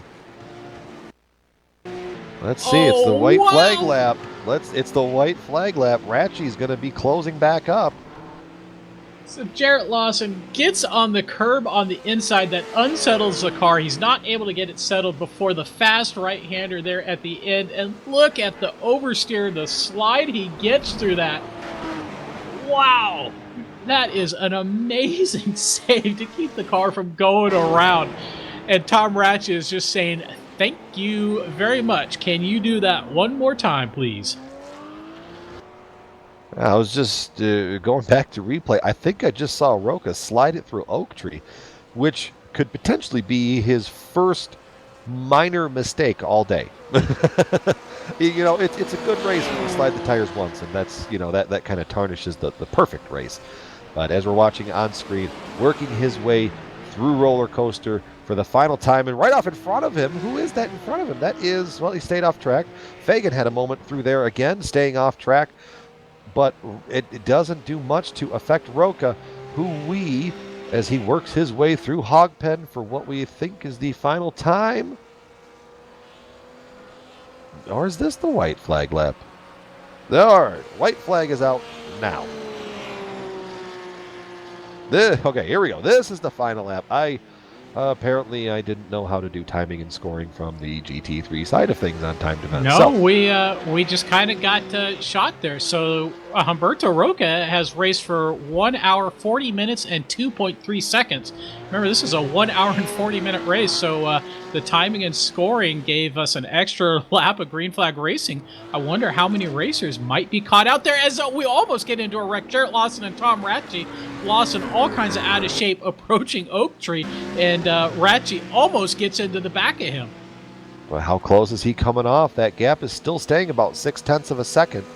He's going to be able to try to make a move from back there because the top end of that BMW should be kicking in right about now. 0.5 of a second. Oh, this is going to get close as they work their way through here. Heavy onto the braking, letting right up to the back of the roof. But once again, he can't get out of that corner as good as the roof. And now he's maintaining a 0.4 of a second gap, working their way through Hogpen. This battle's going to get really good here because now it's the last lap, so these guys have nothing left to lose in the season. Tom Ratchie, is he close enough to make a move into turn 1? He might be. Is he going to do something? A late peek in? But no, he's not going to do it here. He, I think, is close enough, though, Brian, to make something happen going into roller coaster. He might be, but let's take a look and watch Humberto Roca come through Hogpen for the final time. Roca dominates at Virginia International Raceway to bring home the victory in the race today. Amazing drive from that roof today. Never put a wheel off. Let's jump back to the battle between Lawson and Rathje. This is going to be the closest on screen that we're going to have. Paul Darling is going to finish second unless he has a major off somewhere between here and the end of the race. I don't see that happening. Let's keep an eye on this battle. Rathje working his way through the uphill S's. He's going to be close. He's going to be able to use a little bit of braking power right here. But he shoots it wide just a little bit and kills it. Kills his exit. going off again, back into the grass, back into the dirt. Now he's going to try to hold it all back together again. That absolutely killed his last part of the run, because now he's got a second gap between himself and Lawson. And I think Lawson is going to be able to fend off all charges from Ratji and hold on to his third place on the podium. Paul Darling flashes across the screen to finish second, but more importantly, brings home the championship today. Yeah, I tell you, I think Jarrett Lawson just a little slow through the climbing S's for some reason. Not sure why. Caught Tom Ratchie out, and that kind of put it to the end for Tom Ratchie, as it looks like should be Lawson in third and Ratchie fourth as they come through Hogpen. But congratulations go out tonight, Humberto Roca, your race winner, and Paul Darling, your Endurance Series champion. Well done, boys.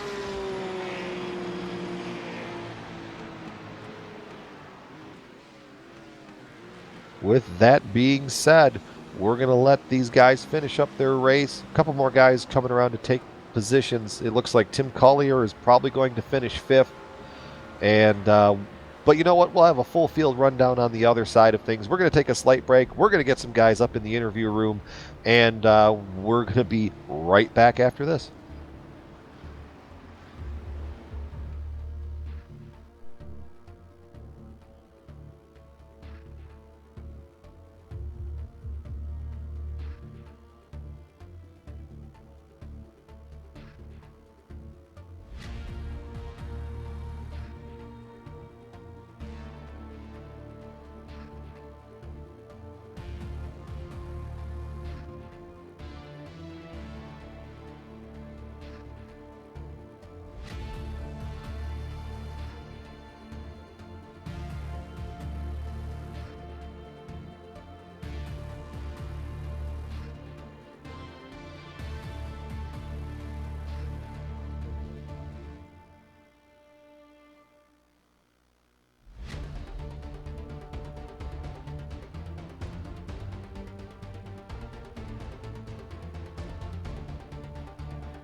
And I've got Paul.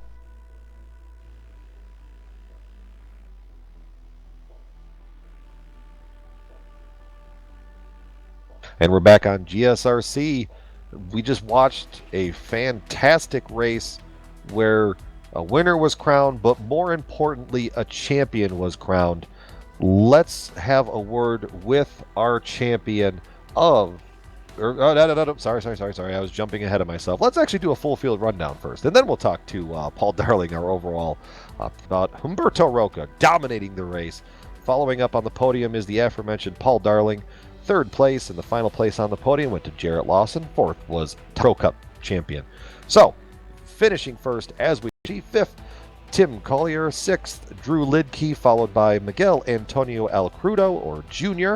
In seventh. 8 went to Jason Lundy.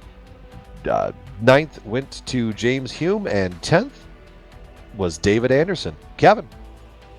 Anthony James 2 laps down in 11th. Troy Fagan in 12th. Warren McGarry in 13th. First of the non-finishers was Jacques Richard in 14th, 42 laps down. It's Ricardo Mendez 15th, 46 laps down. Michael Dow 16th, 50 laps down. Mike Reuter 17th, lap 1 incident. Curtis Palshaw, Kyle Herron did not start the race. Now, let's get our overall Laps down in Pro Cup champion down into the interview room. Paul Darling, how does it feel to be the champion of this series? Well, just for the endurance series, but it feels pretty awesome, even though I know it was partly due to Humberto having disconnect issues last race. Well, you got to win it how you got to win it. How was your race out there today? I mean, it looked like you didn't have a whole lot of pace to match Roca, but you definitely got creative in that middle stint with the strategy, though. The strategy was pretty set beforehand. I was just gonna try and not take tires. It was nice to lead those few laps, but I think the average lap time says it all. Just looking at it right now, Humberto had a 51.1 average, and mine was a 52.1. And we were curious to see how it all shook out in the booth, but I mean, how so with the track today? We talked about it in the early part of the broadcast of hot temps. What did it feel like out there? Was the track really greasy for you? Yeah. Yeah, that was an extremely slick track. It seems that's been the way iRacing's been making the dynamic weather lately. Like most of the sessions I've been in have been extremely slick.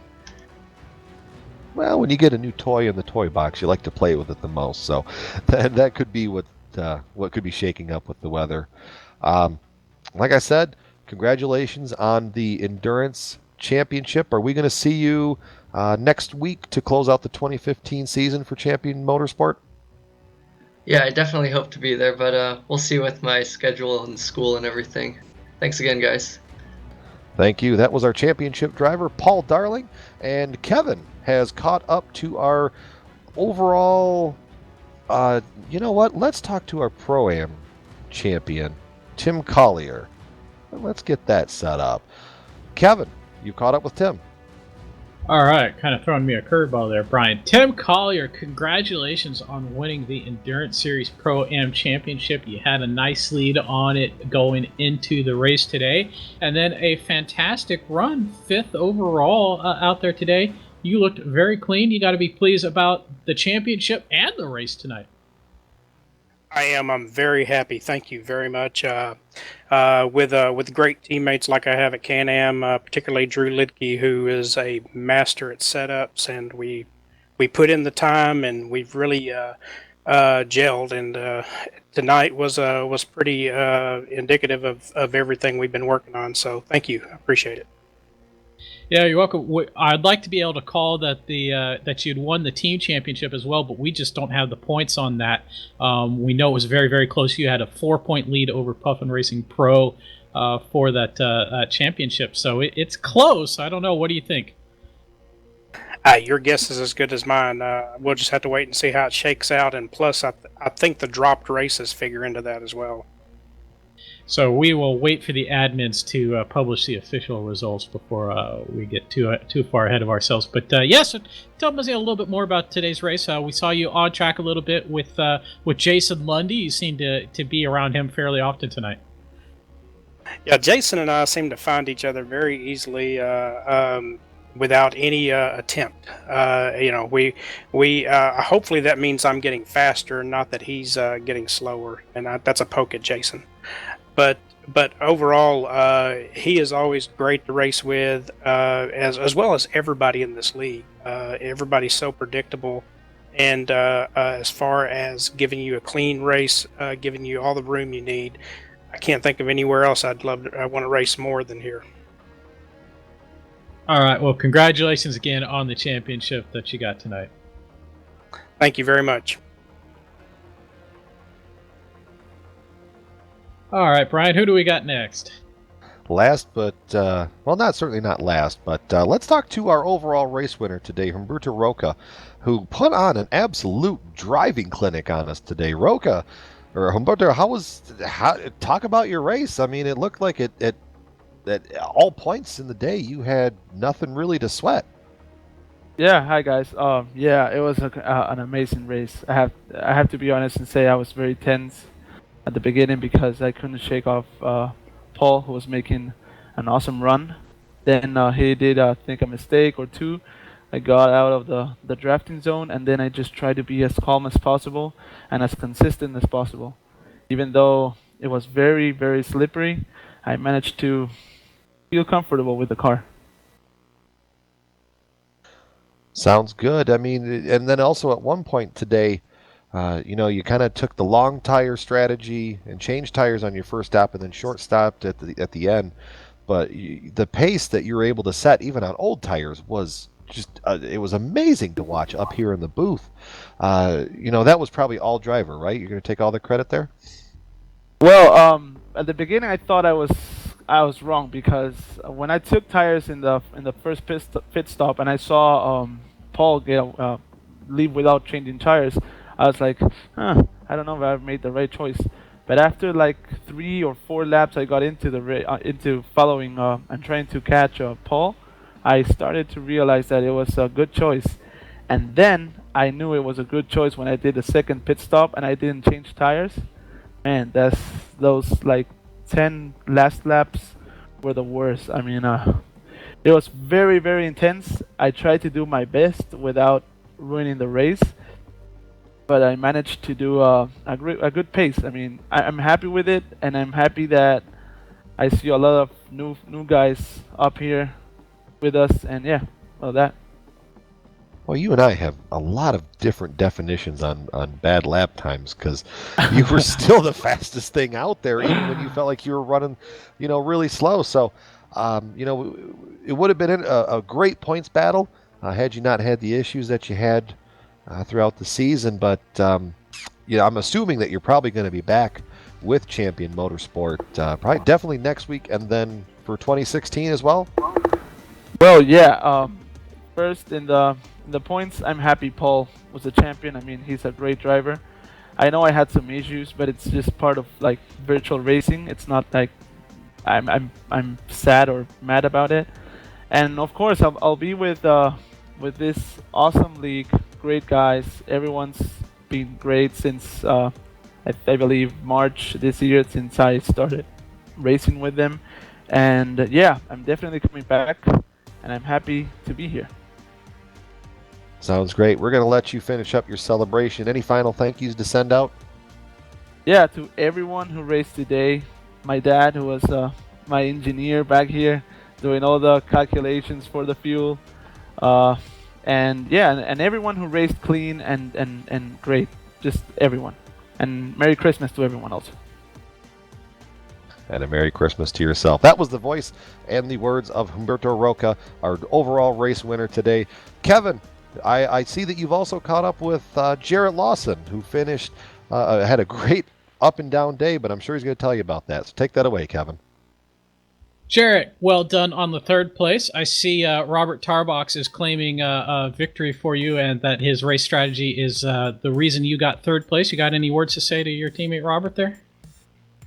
Oh yeah, definitely. Like I couldn't have done it without Robert. Like every time I have a good race, it's because Robert's right behind me, helping me out.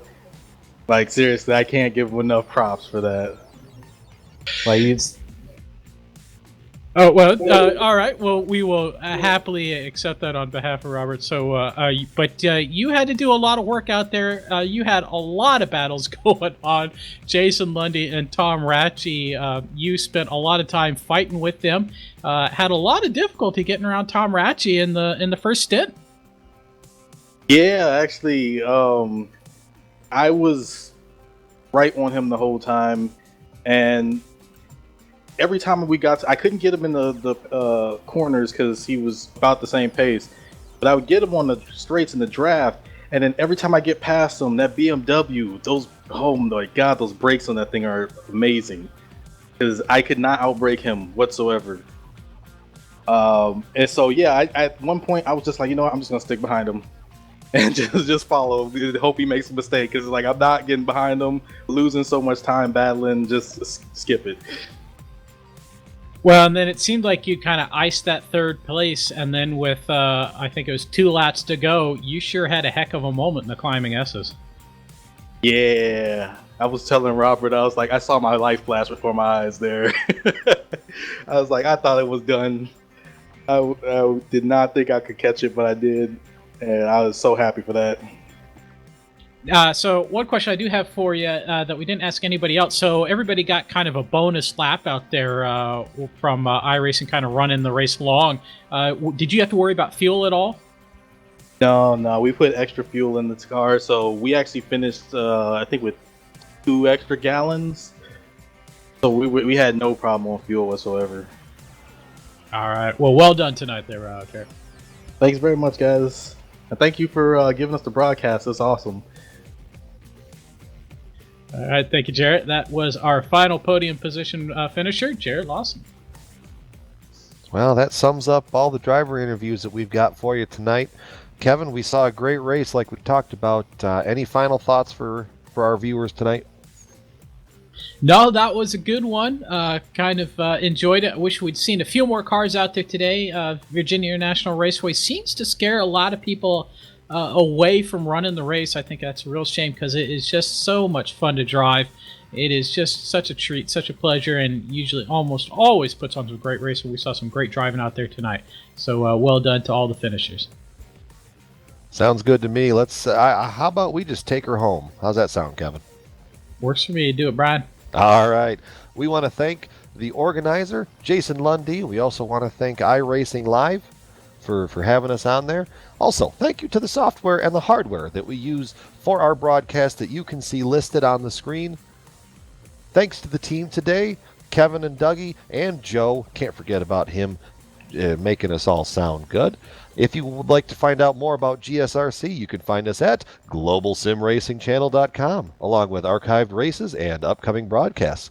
When we are on Twitter at GSRC Channel, or GSRC Channel, starting January 1st, we will actually be at GSRC Broadcasting.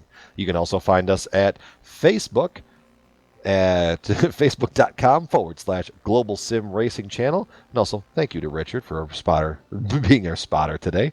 And a special thank you to Eric Ekholm and Casey Lalonde, who both provide music for our broadcasts. Their music can be found in locations listed on screen as well.